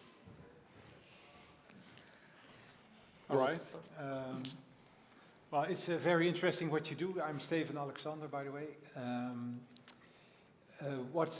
I would be interested in understanding what is the pain point that you're solving for the people on the island or the customers. Is it that they want Western vegetables, or and at what price? Is it comparable to others? Or what are the alternatives? And I can imagine that if there is a valuable business case there, you can also think of, for instance, war zones around, well, in Africa, where also the United Nations has peace armies, and UNIFIL, for instance. Maybe you can cooperate with them. Yeah, so to react on the first question, the pain point over there, some of these islands that we are already trying to reach are 100% import dependent. So they don't produce any food of their own. Everything has to be either flown in or come in by ship. But these islands, normally their economies rely on tourism. So the tourists also have a high demand for high quality crops. But they don't produce anything. So a ship or a container filled with vegetables that comes there needs to leave empty. So it's double the transportation cost. Because of this, the price of vegetables locally can be very high. And we can offer a better solution to that. I think your customers may not be so far away. I mean, you could even start with the islands in the Kingdom of the Netherlands in the Caribbean, because I know it's very difficult for them to get fresh produce, well, locally. You know, they, as you say, they import everything. So, you know, I would start there and think very closely on who's going to pay for it, right? Because that in the end is your customer. And you also mentioned the kind of refugee and kind of other locations where this could have a great benefit. I mean, also there, I think the organizations who would be paying for that might actually be not so far away from you, and might be, you know, bilateral donors or organizations that are actually also based in Europe and easier to have outreach to. Good idea. Yeah, I think to build on that, it's very important to create a persona around your preferred customer on the island. You have the restaurants, hotels, tourism. Then you have very rich people, but there are not too many of them. And then there are like some more local communities that are maybe not so eager to shift their diets and want to eat differently. I think it's also important to look what are alternative options and how much they will cost, because if there is an island with potential to produce, you can bring production in with a container, you can production in with a very simple, cheap plastic greenhouse, but you can also grow some of the produce on land. So I think it's also very good to create or think of who the buyer is and what are alternative, because once there is a market, cheaper options will come and you can be out very quickly. Yeah, maybe for me, the critical question is, am I a food security startup or a supply chain resilience startup, right? Because if you go with food security, you're probably driven to government, to this type of organization that usually take time. The question is, do I actually want to be that type of company, or do I actually want to deliver the ingredients for, let's say, in those remote places for retailers, right? So the conversation is going to be totally different. And then focusing on the area where you can tap on the largest existing network that you have just to validate that piece. Because right now you are with the working assumption of in remote islands in my work, but remote islands government, remote island refugees, remote island, I don't know, armies? Or is it actually easier to go with retailers or to talk with your existing network here in Wageningen and see where do you have a problem with a crop, which can I do it? Can I create this resilience for you on a next to door basis, right? Mm-hmm. Just rethinking again might be also a potential solution. Thanks, great feedback. Thanks. Thank you, Yep. Joost. Big applause for your please. So I was a bit too excited with the pitches. We didn't introduce you, so let's do a round of apologies. I didn't introduce our mentor panel, but please, can we do a short round? Yeah, Roy, sure. if you want to start. I love it, straight to the point. Yeah. So my name is Rodrigo, everyone calls me Roy. I'm part of the Dula Ventures team, which is the investment arm of the Dula Group, which is one of the largest food and beverage ingredient manufacturers worldwide. Thanks. Please. I'm Anne Michiels. I'm a proud board member of StartLife, a big fan of all the activities we are doing. Have a background working for big multinationals in ag-tech space, and now working with startups and scale-ups in this space to help them pitch, grow, set up partnerships, and in the end, sell or exit. But very technical. Thanks, Anne. Laura, welcome back on stage. Thank you so much. This is, I consider this my home. My name is Laura Thiessen. I'm a venture partner at Grey Silo Ventures, which is the corporate venture arm of Cereal Dogs and Oilseed and a cereal processing company. I'm also an advisor to several early phase companies. And you were with us for many years. I was with StartLife, I think, for 6 years as a director. Yes. Yeah, so that's why this is my home. Yes. Thank you for being here. Thanks. Steven? Steven Alexander. Good afternoon. At the moment, I'm mentoring and coaching a lot of startups, also via StartLife. I invest, and I'm in general investing in companies. I've had a career in food and beverages since '94. Classical from management trainee to, in the end, CEO, and sold my own company 3 years ago. So that's why I am. Perfect. Thanks for the four of you for being here. Again, we have a mix of corporates, investors, entrepreneurs, and mentors. Thanks a lot. Now we can go to the startup. Please welcome on stage our next one, Khalil, you here, from Prevo Biotech. Please give him a warm welcome.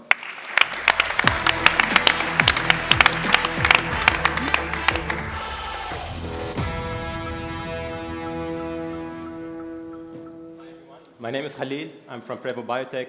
We make ingredients for clean and healthy functionality in processed food. One particular food category that is part of our everyday lives is baked products. And for this reason, we want to have it in the best way possible. Food developers have recently started to improve food products, bakery products, by replacing the saturated fat and replacing the additives with natural ingredients. However, it turned out that those natural ingredients don't do the job, compromising both taste and texture. At Prevo Biotech, we engineer those natural ingredients to do the job. Our ingredient, Vilea, is a saturated fat replacer and a texturizer in baked products. Combining legume protein, natural chlorella biomass, and plant oil, it achieves butter functionality and other key functional properties in bakery. The secret is all about bringing all those ingredients together and combining them in a smart way, building the right biochemistry. We combine them under heat, we form flavors, we form key molecular backbones, and then we form the buttery structure. In the next year, we're going to be validating across 5 bakery products. We're going to be onboarding our first 5 customers, and we're finalizing our partnerships. Then we start producing and selling to those 5 customers. We're already working with some of the biggest names in the industry, including 2 large bakery companies, 2 global research institutes, 1 large flavor house, and 2 startups. Usually, companies reach out to us with their templates and their requirements. We develop their product with Vilea, and we start a partnership. So if you're part of a bakery company, or you know a bakery company that would like to elevate their products with Vilea, reach out to us, and let's start mixing. Thank you.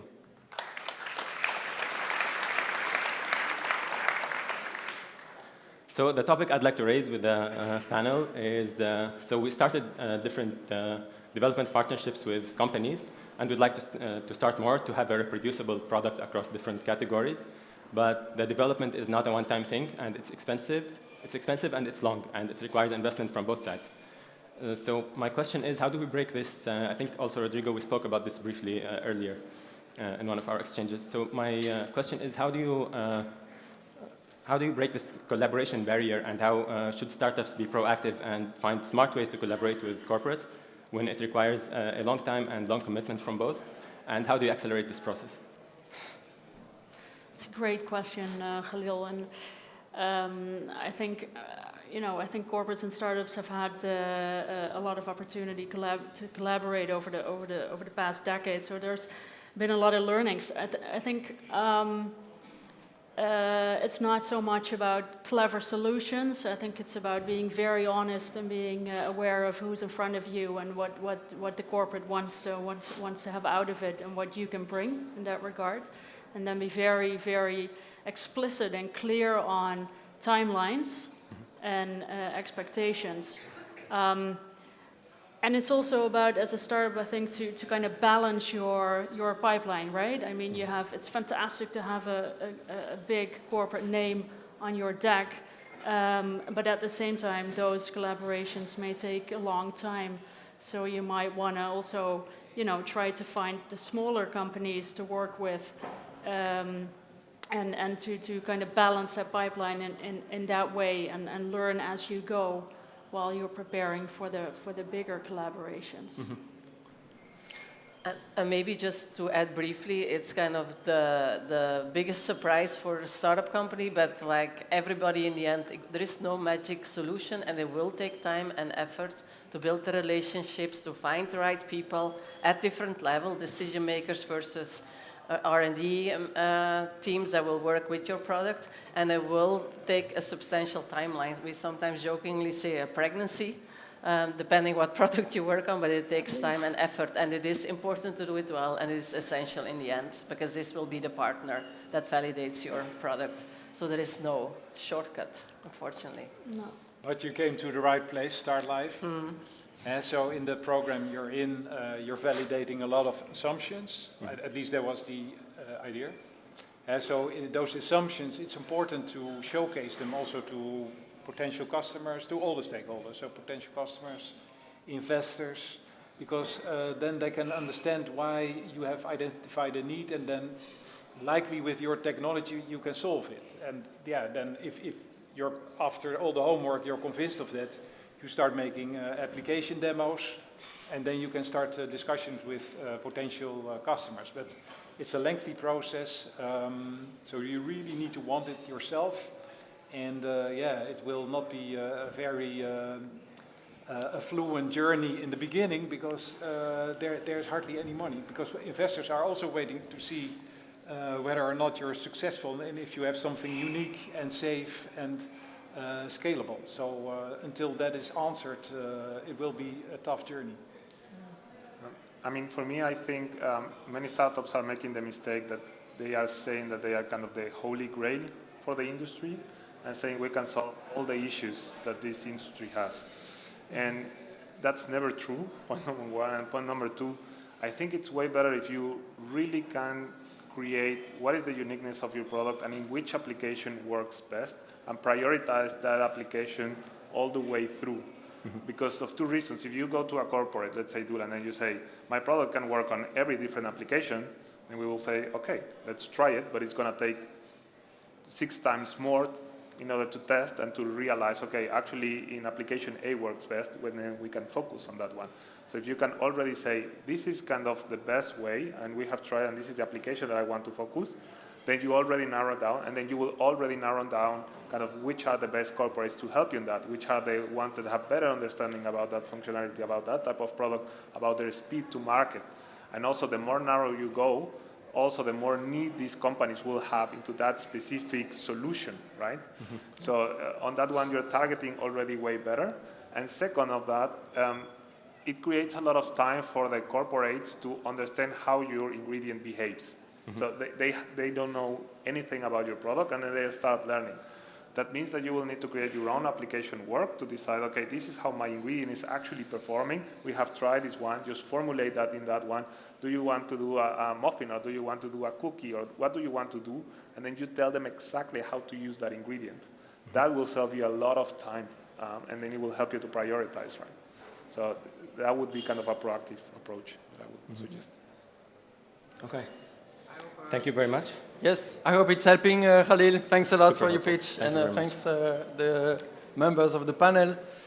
Of course, don't forget the QR codes. Yes. Our next startup is coming from Sweden. I'm looking for you, Nelida. Please come on stage. CEO of Ironic Biotech.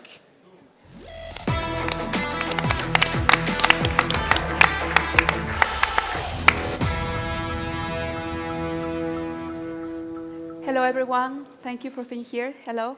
So I am here to present Ironic Biotech, a company that fights iron deficiency and anemia.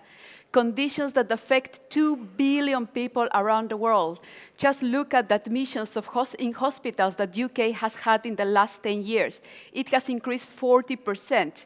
And you see the blue section is iron deficiency. This is the total for admissions in hospitals because of nutritional diseases. Iron deficiency is by far the biggest problem. And it is because not only gives you fatigue, also can give you depression and even neurotypical disorders. And what is the problem? Why is this a big problem? Because the solutions today are very bad. They are poorly absorbed, the iron that we have in iron supplements, and on top of that, they make you sick. What we propose is this red solution that you saw me already drinking, and inside you're going to have this protein that we have an IP for, and it is really, really very good at giving iron into your bodies. So much that the bioavailability is similar to the one in meat. We can really mimic the iron bioavailability of meat. And if we compare it to other commercial iron supplements, we are way, way better. Actually, our latest animal results show that the chickens that take Ironic Biotech don't get constipated, while the chickens who were taking iron supplements, poor them, they were really hard. We can put our ingredient into different segments, everything from high-end nutraceuticals to food mass fortification. Altogether, only in the US, this has a total market value of $40 billion, just the US. Who are we? We are really 5 people who is truly committed to solve this problem because we have it personally or someone we love. We have more than 20 years of experience in iron proteins, as well as developer commercial and then technical transfer for scale-up. We are recruiting more people now to strengthen our commercial arm and our research. So please, join us. And I really hope to find partners and investors to defeat iron deficiency and anemia. Thank you.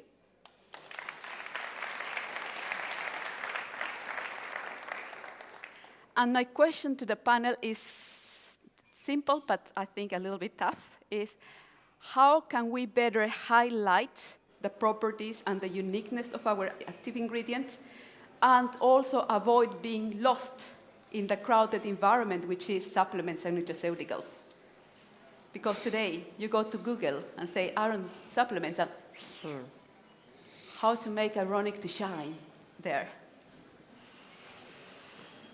Well, in general, I think it's a very interesting story, and I suppose it's all true. So the bioabsorption is much higher or comparable to meat. Then you have to think for who is this relevant? Well, the patients, of course, the consumers. But who's interested in this kind of story? Because it's a fantastic thing to discuss with the consumer in the end. So I think you have to find a channel where there is endorsement needed, where storytelling is important. So I'm thinking of specialized drugstores, for instance, if you would go directly to the consumers. Well, we know that you have also been working on clinics in the past, so that's also endorsement, which I think could also work. But if it's a quick win or a quick way to success, then probably via retail is quicker, I believe. And then if you ask me how do we stand out, well, you have a very interesting story, so make sure that you get some contacts in specialized food drugstores and chains in the world. Maybe I can help you with that. Do you have a very technical team? Like your founding team is very technical? Yeah, well, yes, it's very technical, and that's why we are now strengthening with more commercial business. Yeah, I think to dare to go out and talk to people who have kind of experience building your story, which is probably people with much more marketing background, even out of totally different field, listen to them, ideas that they can bring, because this is not that you don't need technical people for this one. So dare to go out and explore, talk to other companies who had a very technical story and worked with really good teams that can make this translation from technical to market. It's not easy. No. I think you're going B2B rather than B2C, right? So That's a very good question. Yes, when we started, it was B2B very much, but I think sometimes now we haven't discarded B2C. We are doing that study today to really see. Because, I mean, B2C is extremely difficult to the end consumer how to promote and what is the message that they understand, and are you using the right channel, basically, right now, the right influencers, right? So that's usually a different play that if you go B2B. B2B, usually you're talking to people that have understanding about the industry, about the problem. So in my view, it would be how to nail it down to really explain the piece of the bioavailability, why is that superior to any other else, and what is your cost in use, right? Then they can formulate the products and create what would be the compelling story for their customers, right? But they are usually more experienced on that end on how to bring those benefits to their own consumer, rather than if you try to go all the way to the end consumer, usually doesn't work for a technology-driven founders, because you need to have this kind of marketing madness, which usually they don't have, right? But going to the B2B approach, I will try to narrow it down to simple two functionalities, why your ingredient is superior. Price is always a major point in the discussion, specifically cost in use, and then understanding in which applications they want to use it.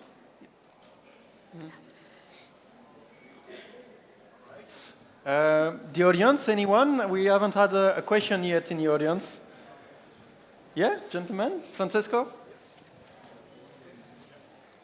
Oh, nice. It's fine. Hey there.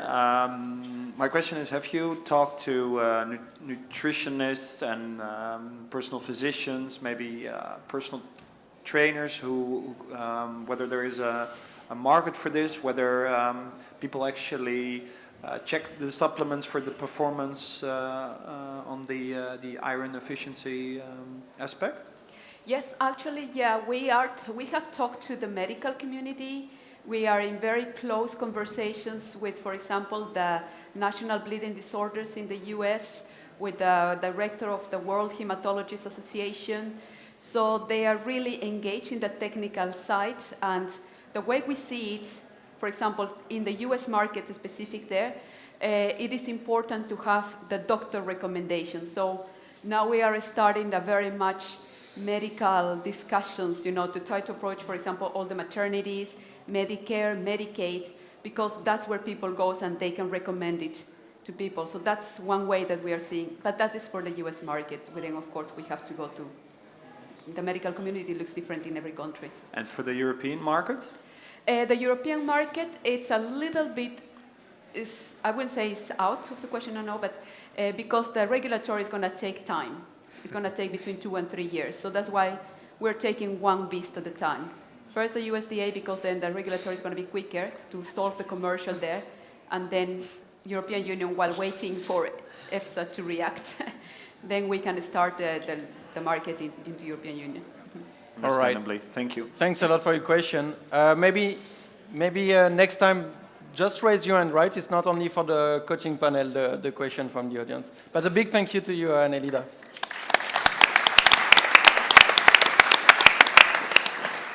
All right, so our next one is from Costa Rica /UK /the US. Mauricio, please come on stage for Lilliput Technologies.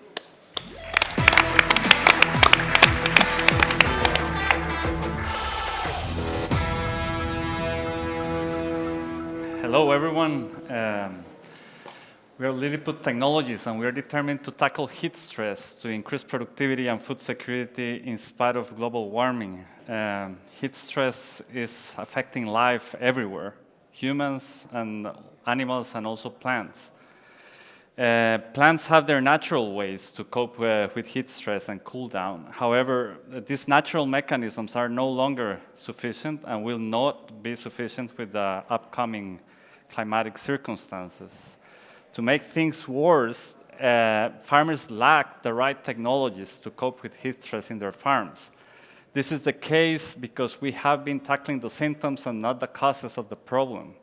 As a consequence, we have been seeing an increasing input use, including water demand, energy, infrastructure, capital, And this, instead of helping farmers, is actually increasing vulnerability to pests and pathogens and to operational risks. It's decreasing productivity everywhere. It will be 70% of agricultural production under threat in 20 years. And it's, of course, decreasing the food security everywhere. To tackle this, we have invented Lily Shield. It is a first-of-its-kind technology that is a sprayable biocoating that can regulate temperatures, keeping plants cool in spite of heat. It dissipates heat, and it also reflects harmful radiation without intercepting or interfering with photosynthesis. Lily Shield is safe, it is user-friendly, and it is also cost-effective. It can deliver up to 40% increases in yields, biomass growth, and it also can increase water use efficiency by 60% and can cool down plants from 3 to 15 degrees Celsius compared to the controls. Our beachhead market is pineapple.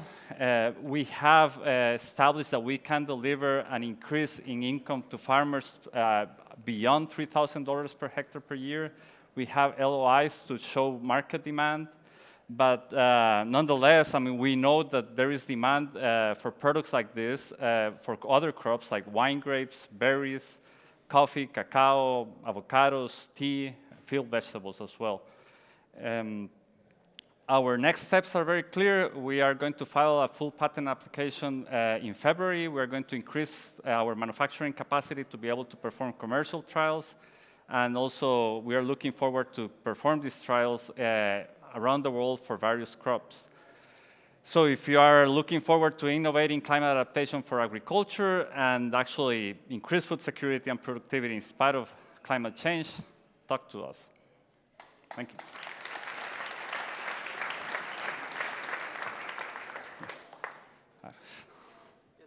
Oh, yes.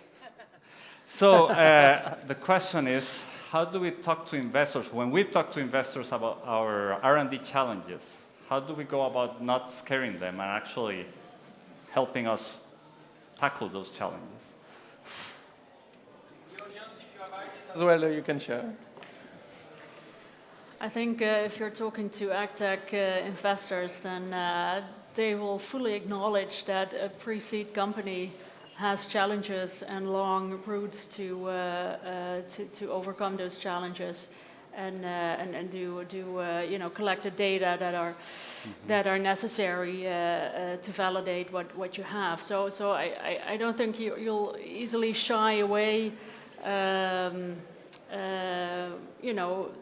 Real agtech investors. I mean, I think by now a lot of agnostic investors have left the space. So, if you talk to people who know farmers and who know this business, then they'll fully understand what challenges you're up for. I mean, of course, what you should make them very enthusiastic about is the potential, and where your company can go and how big it can be, and how big the problem is that you can solve. Yeah, and show them what results you have with some nice controls, even though it's not in a commercial setting yet, but use good data in the end to convince the potential of the product. I think what helps a lot in our case is to understand what is your journey and what are your assumptions around it. So what is the big plan I want to reach this amount of tonnage per year or these crops or whatever. I'm at this stage, so I need to do the following to achieve the next big scale, then the next one. And what are my assumptions in terms of how much investment do I require, what is going to be the price of producing at that stage, and how many customers am I going to have? And then by deploying that plan, keeping it, and then comparing it every time that you fundraise, it also helps you to understand, okay, the vision from day one, it was a little bit problematic, but now we shifted and we are actually better or worse, but we can correct. And then you can always benchmark again what you have done to your original ideas and see that you have a plan on how to solve those assumptions. And what happens if those assumptions are different?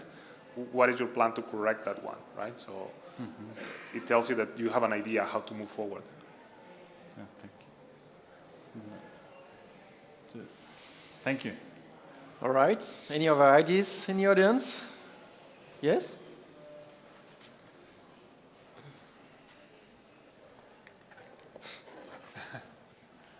Thank you. Nice presentation, thank you. How circular are your coatings? How sure? Circular or environmental friendly? And how many times do you have to use them in a lifetime of a plant? Depends on the crop. Right now we are seeing durability on the plant under realistic conditions for 2 weeks. For pineapple, they're spraying every week, similar products or lesser products. For, let's say, coffee or wine grapes, we need to target 30 days to adapt to the practices. It is a biopolymer polysaccharide, so it's very circular and it's biodegradable in, depending on the conditions, 60 to 90 days, yeah. All right. Thanks a lot for your question. And Mauricio, thanks for the pitch. Let's applaud him. All right, let's go back to the Nordics. We have a startup from Finland, Happy Plant Protein, a food tech startup. Please welcome Jari.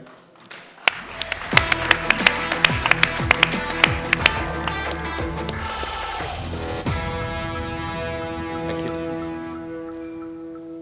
Hello, everyone. Happy to be here.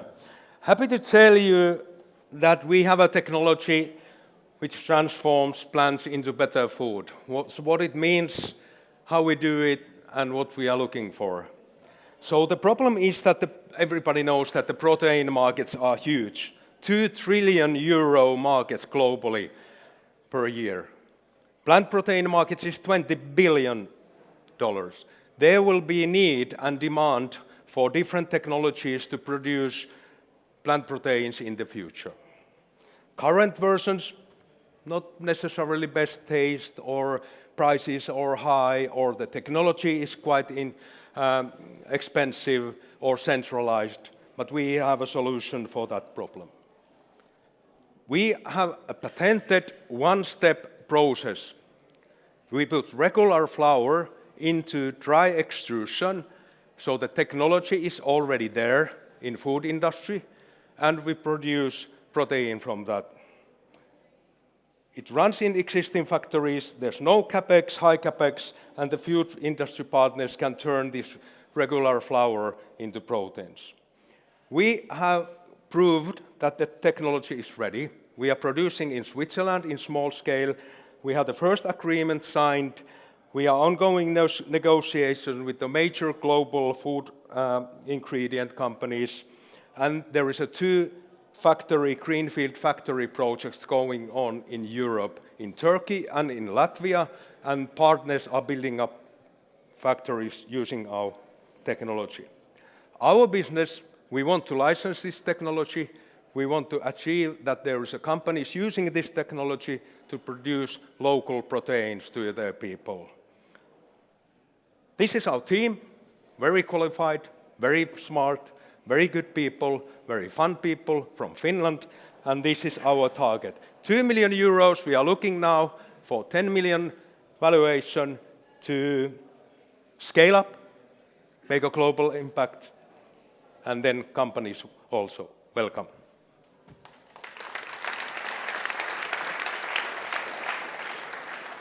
And my question, we have lots of inbound coming. So there's lots of companies interested of this technology. Every time when we say something out, somebody's contacting us, and it's always interesting contact, and it's very difficult to say no. We don't have time for you. We are a startup. We need our strategic focus clearly be on that we serve the first ones, the best ones. So your point of view, who should we talk with? Who should we work with?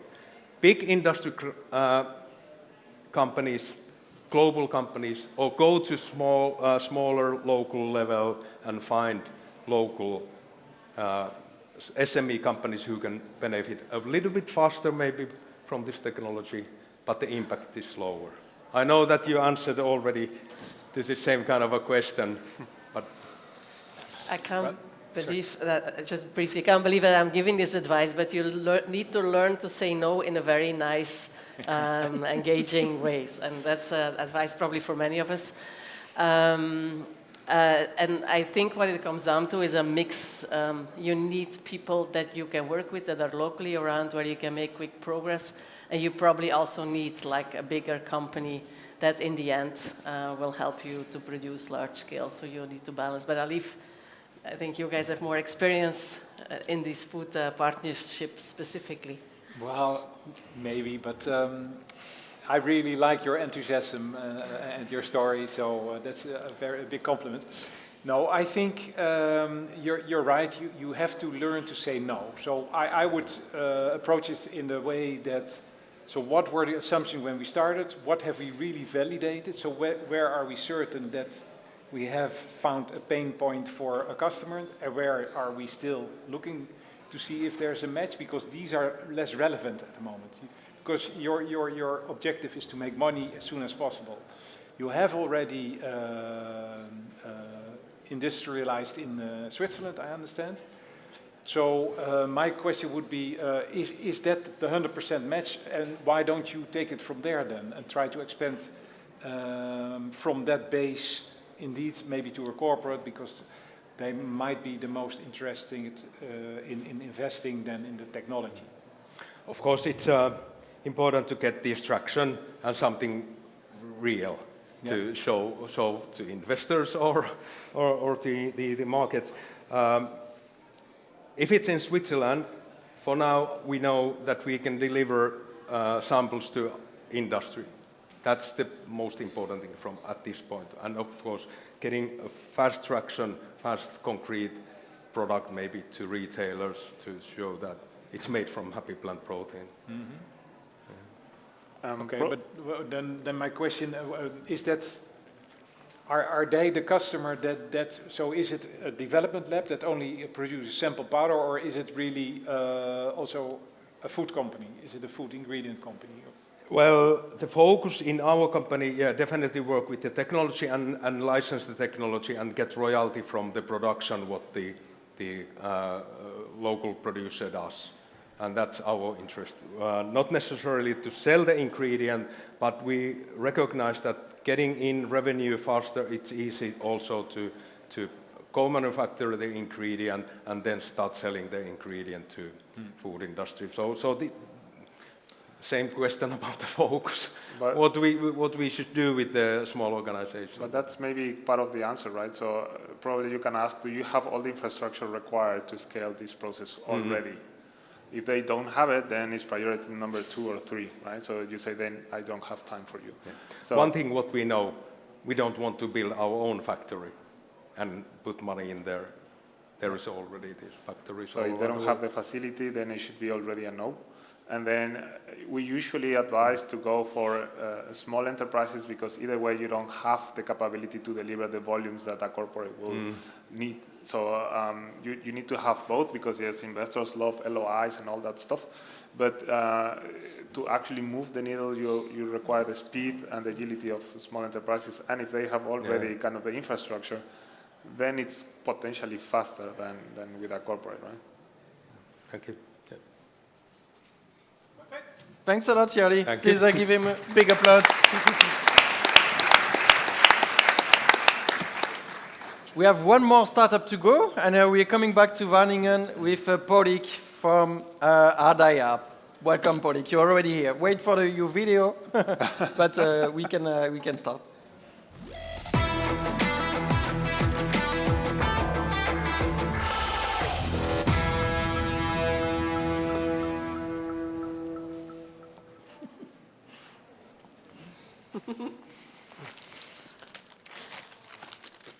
Bit of suspense. Oh.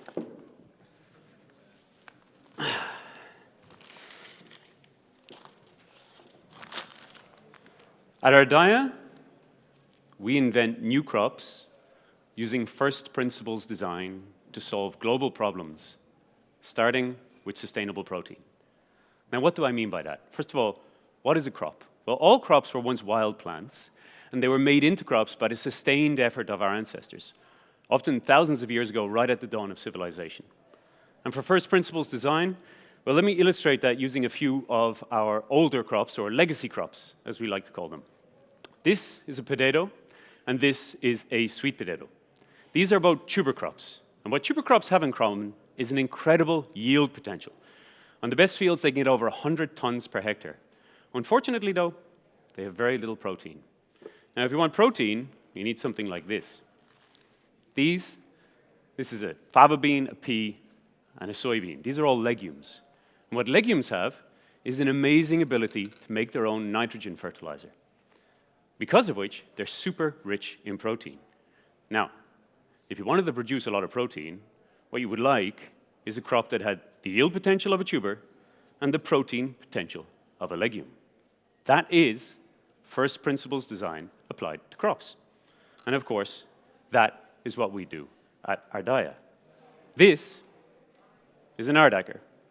It's a nitrogen-fixing, protein-rich tuber, because of which it can produce 5 times more protein than any existing crop. And we can achieve this without resorting to biotech or GMO, but just by tapping into what is out there in nature. Now, the Ardacker is our flagship, but it is just the beginning. At Ardaya, we are building a platform for domestication on demand, to create new crops, a system to design and develop new crops to solve global challenges. And my question for you is, if the Ardacker solves protein, what challenge should our next crop solve? Thank you.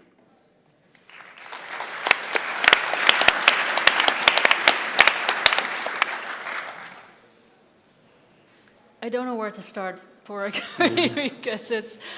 I think it's already, you're taking on a fantastic challenge to put a new crop on the market, and I congratulate you with this. This is already quite a challenge, I think, but you're asking us about the next addition to your portfolio. There's so many variables. I mean, there's so many crops that are grown in very locally in West Africa, for instance, with fantastic characteristics. You know, they need barely any water. They have protein or fiber. I mean, fiber is the next protein big thing, right? So I mean, there's so many characteristics that you would want to kind of combine in one. So I think we need an AI model to solve this. Don't think about the crop, think about the challenge. We'll worry about the crop. So well, what do you think is the challenge that needs to be solved? The challenges are fully clear. I think the challenges are resilience. I mean, we see loads of crops kind of moving in different geographical directions, because it's virtually impossible to grow them in the location where they're grown right now because of climate change. So I think on the challenge side, we know what the challenges are. I mean, water, climate change, salinity, everything that comes with that. So resilience is the key word here. Resilience. Okay. Thank you. I have nothing to add. I agree. Resilience. Yeah. Just solve it, and then. Yeah. I think I still want to add yield, and it doesn't know if it's now protein or starch or fiber, but have a super efficient cropping system that actually can really do more with less. Yeah. And it comes down in the end to yield, however you define it. Yeah. Yeah. Okay. Yeah. And everything around gut health or antioxidant, that would be really interesting as well. Around what, an antioxidant? Antioxidants. So everything that provides kind of effective functionality for longevity and well-being, and the gut health space, because usually you have kind of the same problem, that you have an extremely low concentration, meaning the extraction is quite costly, meaning that you cannot use it in many applications. So if you can perform on a higher yield on those valuable ingredients, then it's going to be way cheaper to do that, which you will create a bigger market. So high yield of high value secondary metabolites from a very resilient crop. Exactly. That's what we need to do. All right. We have a question from the audience. Yes, please. Super cool idea. Can you explain maybe a little bit how you, without going into too much IP sensitive details, no, that's fine. Regarding how you created this new Ardacker, if I got that. Yeah, sure. Look, I mean, what we do is we leverage a bunch of new technologies that have come online, so and especially become affordable in the last few years. So basically, genome sequencing, high throughput and high depth phenotyping, speed breeding, and then stitching all that together using genomic prediction. So what we try to do is develop data sets which allow us to move a lot of the breeding from the field onto a computer, make predictions, validate those predictions, and then speed the development of that particular set of alleles in a speed breeding environment. And what this allows us to do is to bring elite genetics from a wild state or to an elite state very, very quickly with much lower cost than was ever possible before. So, thank you. Yeah. It's a good throw. Oh. Thanks, I really enjoyed your presentation. So you think big, right? But unfortunately, our regulatory frameworks are not really made for that, right? So RDACR, would that trigger a novel food, right? And everything. Oh, well, it's great that you asked that. We happen to have somebody in the back here who wrote a legal opinion that the RDACR is not a novel food. And that is part of the design, and it's also a very, when it comes to ag at least, and food, a very regulatory light approach. So it doesn't have any of the challenges associated with biotech. And this is a food. It was eaten prior to the 15th of May, 1997 in Europe. There are many other species like that. I mean, there's 30,000 edible plants out there. Many of those were eaten in Europe. The fact that we have a very narrow diet today doesn't mean that we didn't have a wider diet in the past. So we can tap into that, which eases our regulatory path. Thank you. There was another question back there. Okay, very short. That's a big throw. Nice. Oh. Thanks. Yeah, so it sounds great. What does it taste like? Oh, good question. So our first customer that bought the entire harvest last year and is buying almost all the harvest this year is a 2-star Michelin restaurant in Nijmegen called the Nieuwe Winkel. And they're buying it because it tastes good. And it tastes a little bit like something between a potato and a sweet chestnut with an element of cassava, if that says anything to you. So it's a neutral, mild flavor. It's got a drier texture. It has twice the dry matter content of potato. But historically, it was also consumed as a delicacy. So this was something that you could buy in the markets of Amsterdam, like the way actually you could buy chestnuts, so they would roast them and sell them. And we have fun woodcuts showing people doing that in the early 1800s. And you can do a lot of different things with it. We are targeting the food ingredients market because it has a very high functional protein, high technofunctional properties, and okay, I'll be off the stage now, and a very good amino acid profile. But and also we think that's the easiest way to get into the market. But for now, we go really high end with Michelin star restaurants. Perfect. Thank you. Thank you, Porik. Thank you. I hope we'll get RDACR next demo day, maybe in a year or two. Let's see. Thanks a lot, Porik. Yes, yeah. Thanks a lot.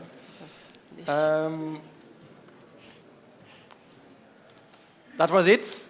All 11 startups from the past StartLife cohort. I hope you had fun. A big thank you to you, the panel members, for the great discussion. Please stay just 1 minute so I'll finish this. We have a small gift for you, so don't leave too soon, so I can give you the gift. But thank you again for your participation.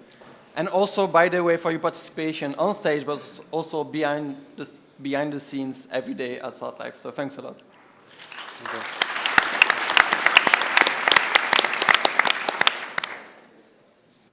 I had a quick check on the QR codes. There was about 70 feedback. So thanks a lot for your participation. I saw a lot of you on your phone. I was wondering, is it that you're giving feedback or are you texting? So apparently you are giving feedback, so that's fantastic. A big thank you to you for that. Of course, big thank you to you, the audience, live online audience. I hope it was good for you online. 2 more things. If you want to be connected with the startup, please reach out. We can make an introduction. If you want to join a startup, we have a StartLife startup portal, job portal. You can find all the jobs from the startups there. So it's an easy way to find to join a startup. What do we have next? We have one more guest on stage, and because we are a startup accelerator in agri-food, who best than a chef to talk about food? But please, Bram, do you want to come back on stage to tell us more about our next guest, please? And thank you, everyone, again.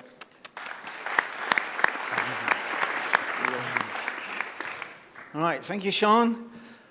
So remember, you saw these startups first here at StartLife, right? When they get big and really big, you saw them here first.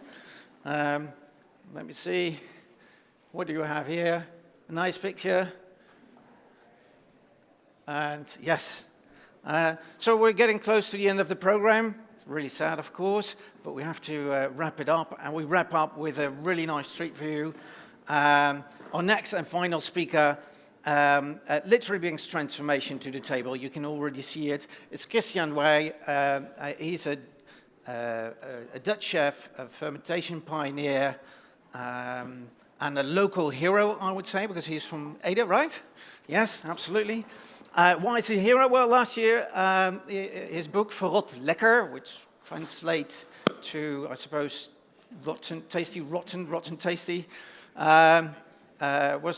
awarded the title Best Fermentation Book in the World by the Gourmand Awards last year. So good on you, well done. And today he's going to take us from ancient preservation techniques to cutting-edge food tech, ladies and gentlemen, showing that rethinking taste, values, and stories is key to transforming our food system.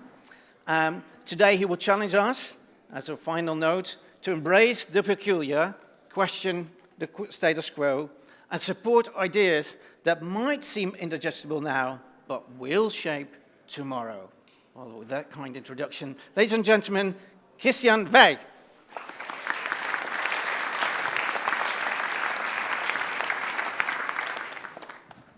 Thank you, Bram. That was a nice introduction. Now I have to live up to it. So, nice to be here. My own place is just 5 minutes walking from here, in another building from the army. Some of you will come to us to have dinner. My colleagues are already preparing it, and of course the dinner is with a lot of fermented ingredients. So, I'm Christian. I started my catering and pop-up company about 16, 17 years ago. And I was seeing some fermentation happening in Scandinavia and in the United States, and I really wanted to try it myself. And my father had a garden when I was young, and he made his own sauerkraut. So my first step in fermentation was sauerkraut. Just asked my father what he did with his cabbage to make a sauerkraut. And I just followed his recipe, and after a few weeks I had the best sauerkraut I ever had. Better than I could buy in the store. So I didn't know what happened with my cabbage. And I started to experiment and research on what happened inside my cabbage to make it really sour. And then I started to ferment other vegetables. And about 13, 14 years ago, I came in contact with the Wageningen University, Professor Smith, a fermentation professor. And since then, I'm working really a lot with the Wageningen University on different researches. And it opened my eyes into all kinds of fermentation. And I can say now that I've probably fermented everything you can eat, up to things that you cannot eat and you can make edible by fermenting it. And about 12 years ago, people started asking me, can you give a lecture or a workshop, especially chefs, because it's really interesting. A lot of the fermented stuff have really nice flavors. I will come back to what fermentation is in a moment. And so I started to give workshops and courses to chefs.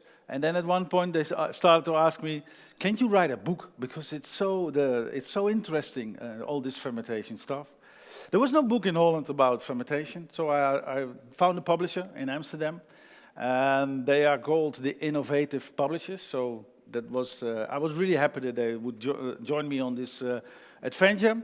And I wrote Verrot Lekker, the middle one. So that's in 2015 it's published. It was the first book in Holland about fermentation, in Dutch, only in Dutch. And then after this, I learned, I was talking to a lot of other researchers and professors. I have Professor Kort from the Amsterdam University. He knows a lot about microbiome and guts and gut health. And then I started to write Verrot Gezond, which means rotten healthy.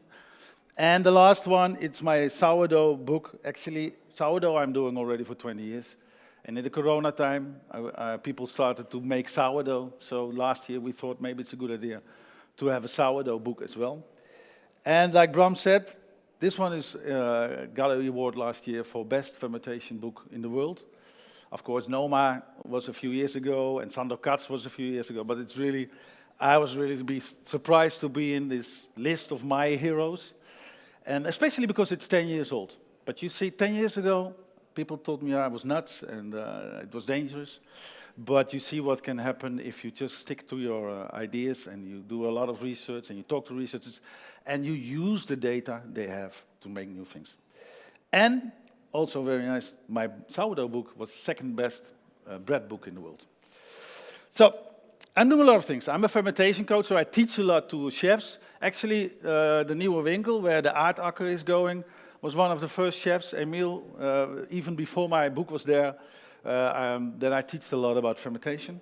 And also a lot of other chefs. And the last picture I'm really proud of, this is the Royal Palace in Den Haag.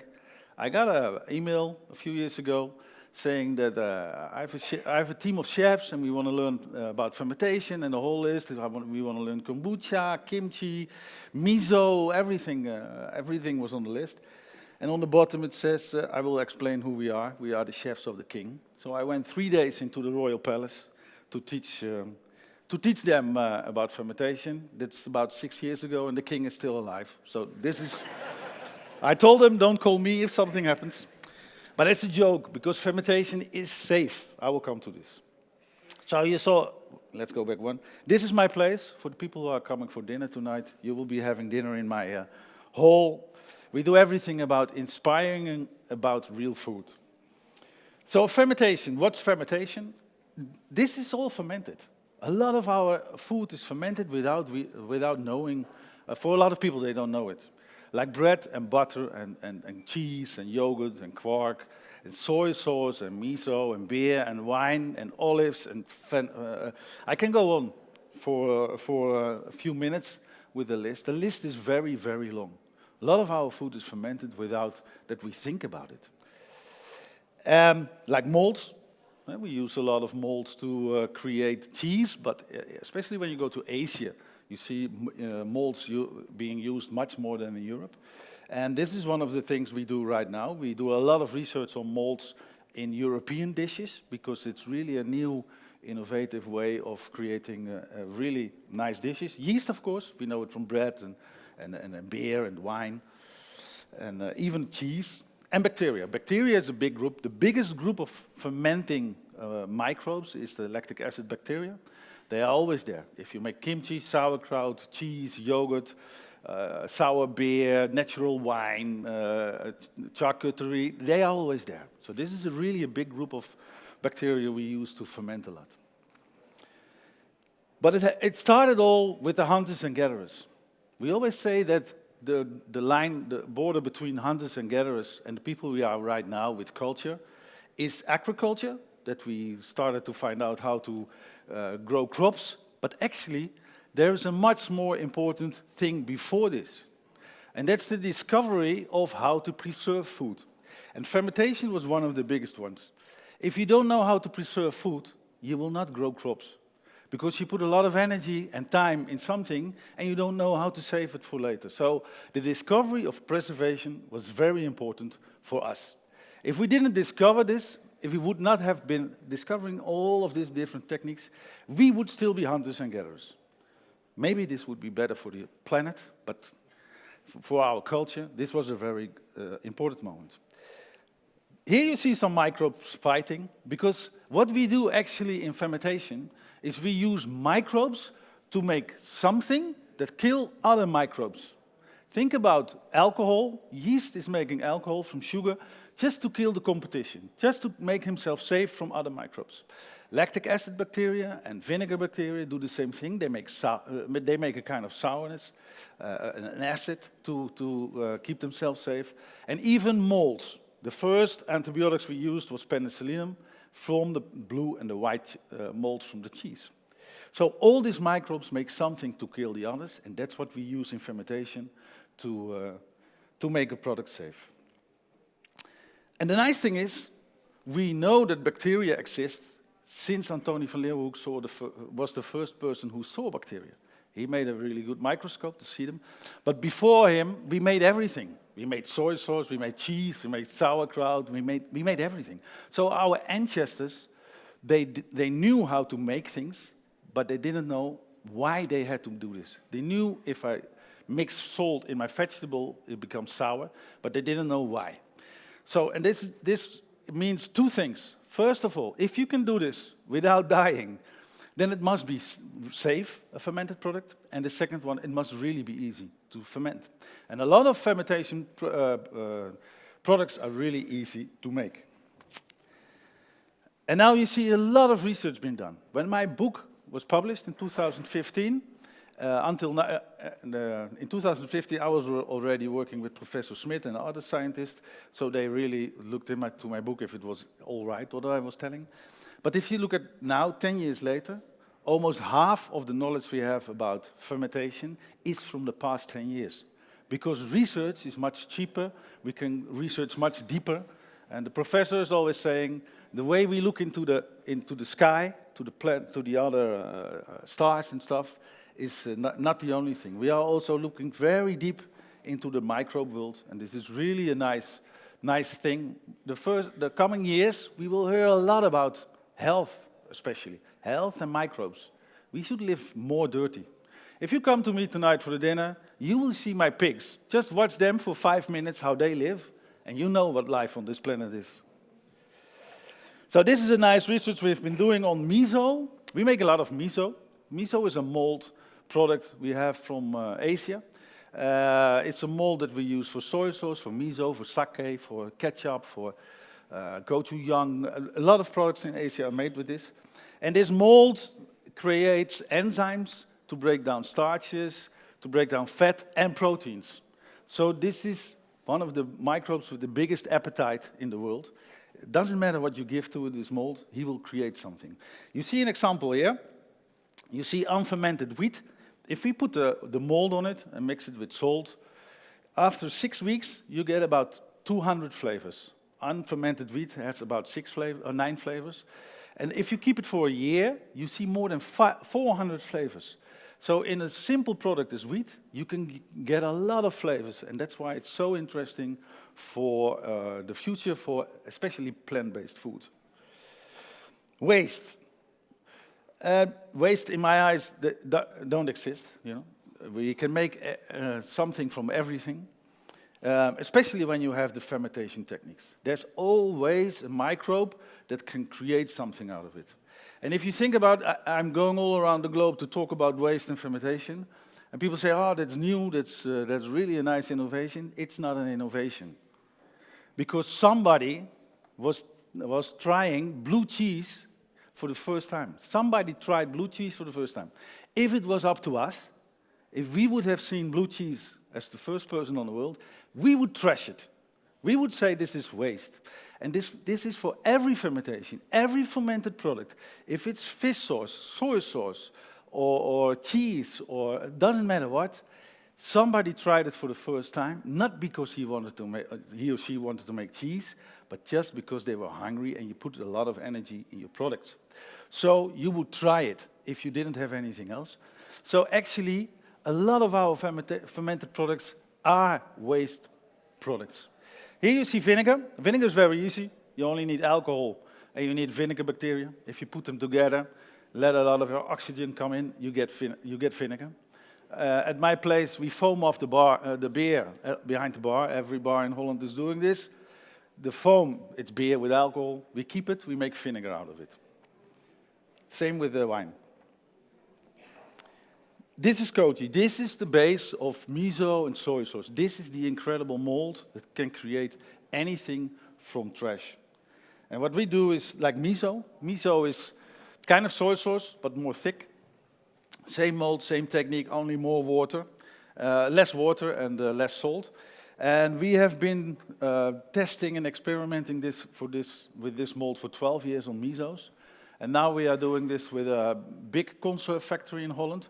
5% of the vegetables are not going into the can because they don't look nice. Not because they're not edible, but they have a spot or the skin is loose or something else. Normally this would go to the stock, to the livestock, and we use it now to create really nice misos. And you go from waste to at least 40 euros a kilo. Because a normal miso in the supermarket costs 40 euros a kilo. So you create even money out of it. We do the same with coffee. The coffee from the machine The coffee itself, when you make the coffee, it's nice, but you still have the grounded coffee in the filter. You can use it for a lot of things. What we do is we make soy sauce out of it. So we put the mold of the soy sauce on top of the coffee, add water and salt after a few days, and then leave it for a long time. I have one barrel which is 4 years old, and we will use it tonight in the dinner. Don't be scared, I'm still standing. Because my books are not in English yet, I'm talking to an English publisher right now, I made a ChatGPT, so you can make your own GPTs in ChatGPT. I've been training it with my data, so you can use it in any language. Just, I will show you. You can ask anything, so you can ask even things that I never done before, but I trained him how to answer it. And if you want to use it, you can scan this QR code. And the nice thing is, you can ask anything. So you can ask, can I make miso out of vineyard snails? And he will say yes, because he knows that vineyard snails contain a lot of proteins, so you can make a really nice miso out of it.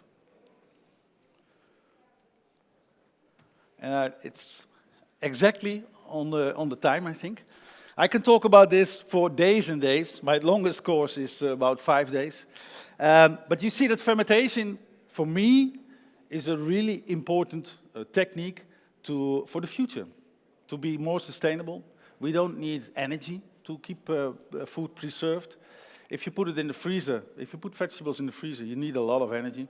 If you ferment it, you need nothing, only salt, and put it in a jar.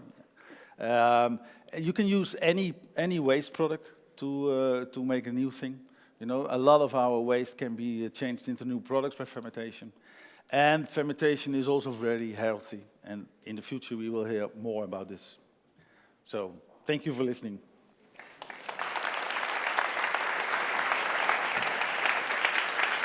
Yeah.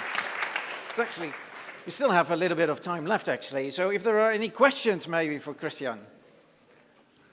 Now they've become very shy. Nobody? Yes. Do we still have the catch box?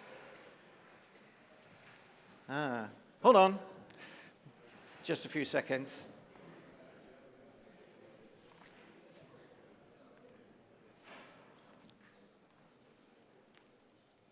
We're very patient, of course. Yes, but if you ferment, you have to be patient.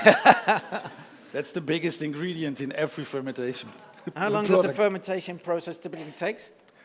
Yogurt you make in 12 hours, but a good soy sauce takes 1 year at least. A year? At least. Wow. Depending on temperature. Temperature. Yeah. All right, the catch box is there. Thank you very much for the inspiration. No, thanks. Do you have a product in mind that's fermented, doesn't need energy to be stored, and can be let's say, protein-rich staple food? Because eating like a plate full of miso would, well, be a tough job, I guess. Yeah, we do also a lot of research on cheese, from plant-based cheeses, and also sausages and other. We do a holistic approach on fermentation. Of course, you have a lot of things now with precision fermentation, but we do a holistic approach. So we take old recipes and use them on new ingredients. And that's the way. In this way, we try to make new things. And one of the best things is cheese. One of the things with lupine, for example. We have a lot of nice results on this. I think that we can do a lot with new proteins on this, especially because the mold we use creates also these really umami flavors if you give it proteins. So sometimes it resembles Parmesan or old cheese. So you can really make nice things out of plant-based proteins. Another question here in the front.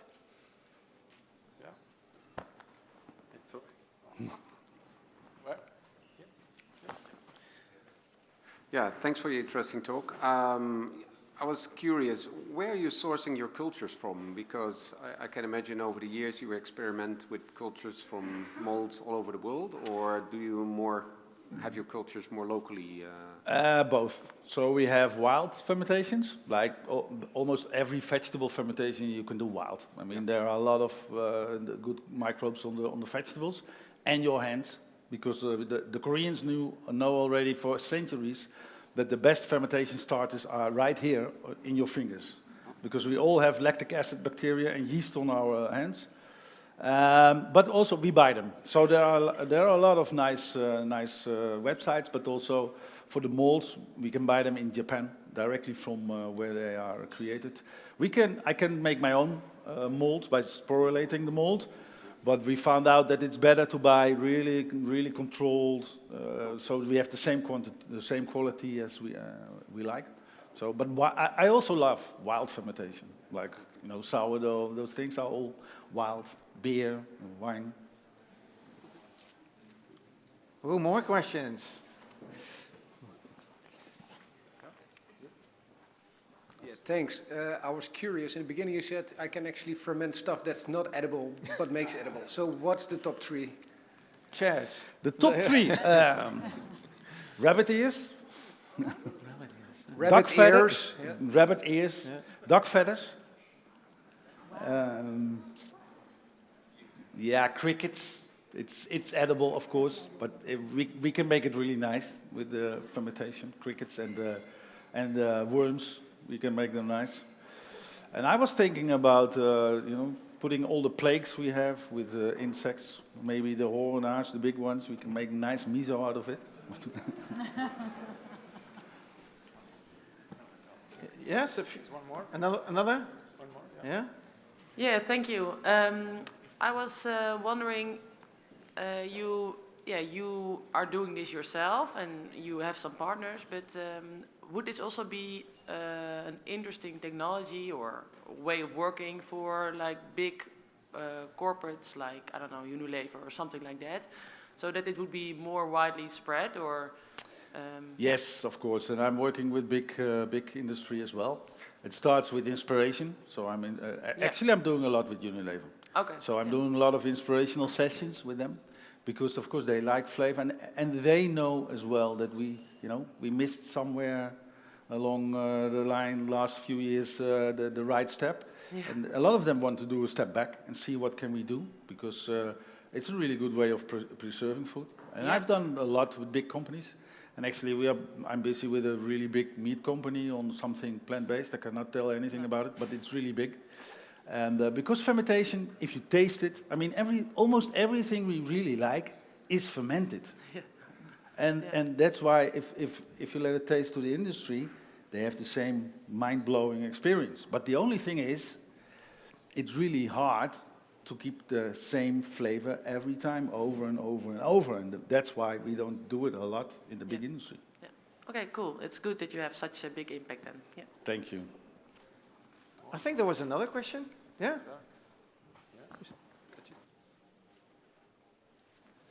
Thank you. In terms of health effects, you mentioned some of the fermented products actually having big health effects. Kimchi is a well-known one. Are there products you've fermented yourself and done discoveries that fermented products actually have health advantages over their non-fermented counterparts that you've discovered over the years? Yeah, of course. I have a lot of stories from people who did my workshops and they feel better.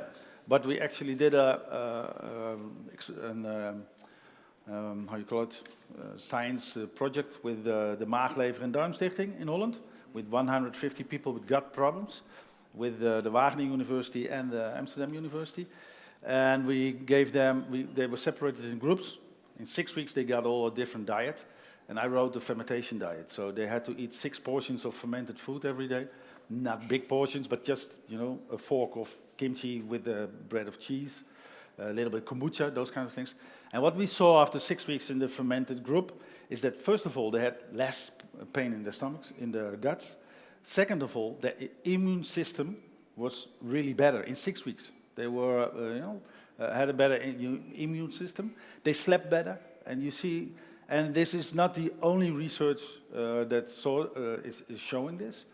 But there's a lot of research being done, and when you talk to, especially Professor Kort from the Amsterdam University, he knows so much. They just did a really nice research on children with a language disorder, so it's hard for them to learn language, and they see that most of them miss a particular type of bacteria in the guts.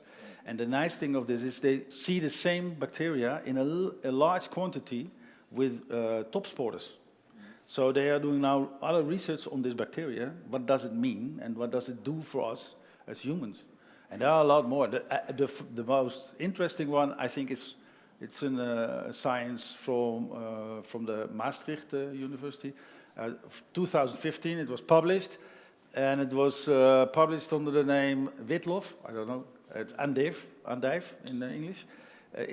Eating andijf is making you happy. And why? Because it contains a lot of inulin, and this fiber is changed by your gut bacteria into serotonin.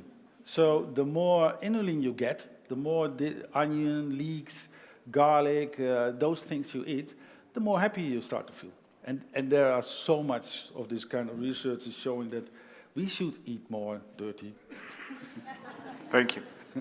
All right. I see no further questions. Thank you very much, Christian. I see some note-taking be taking place here, so a very, very inspirational talk. Thank you very much. Yeah. You're welcome. Could I have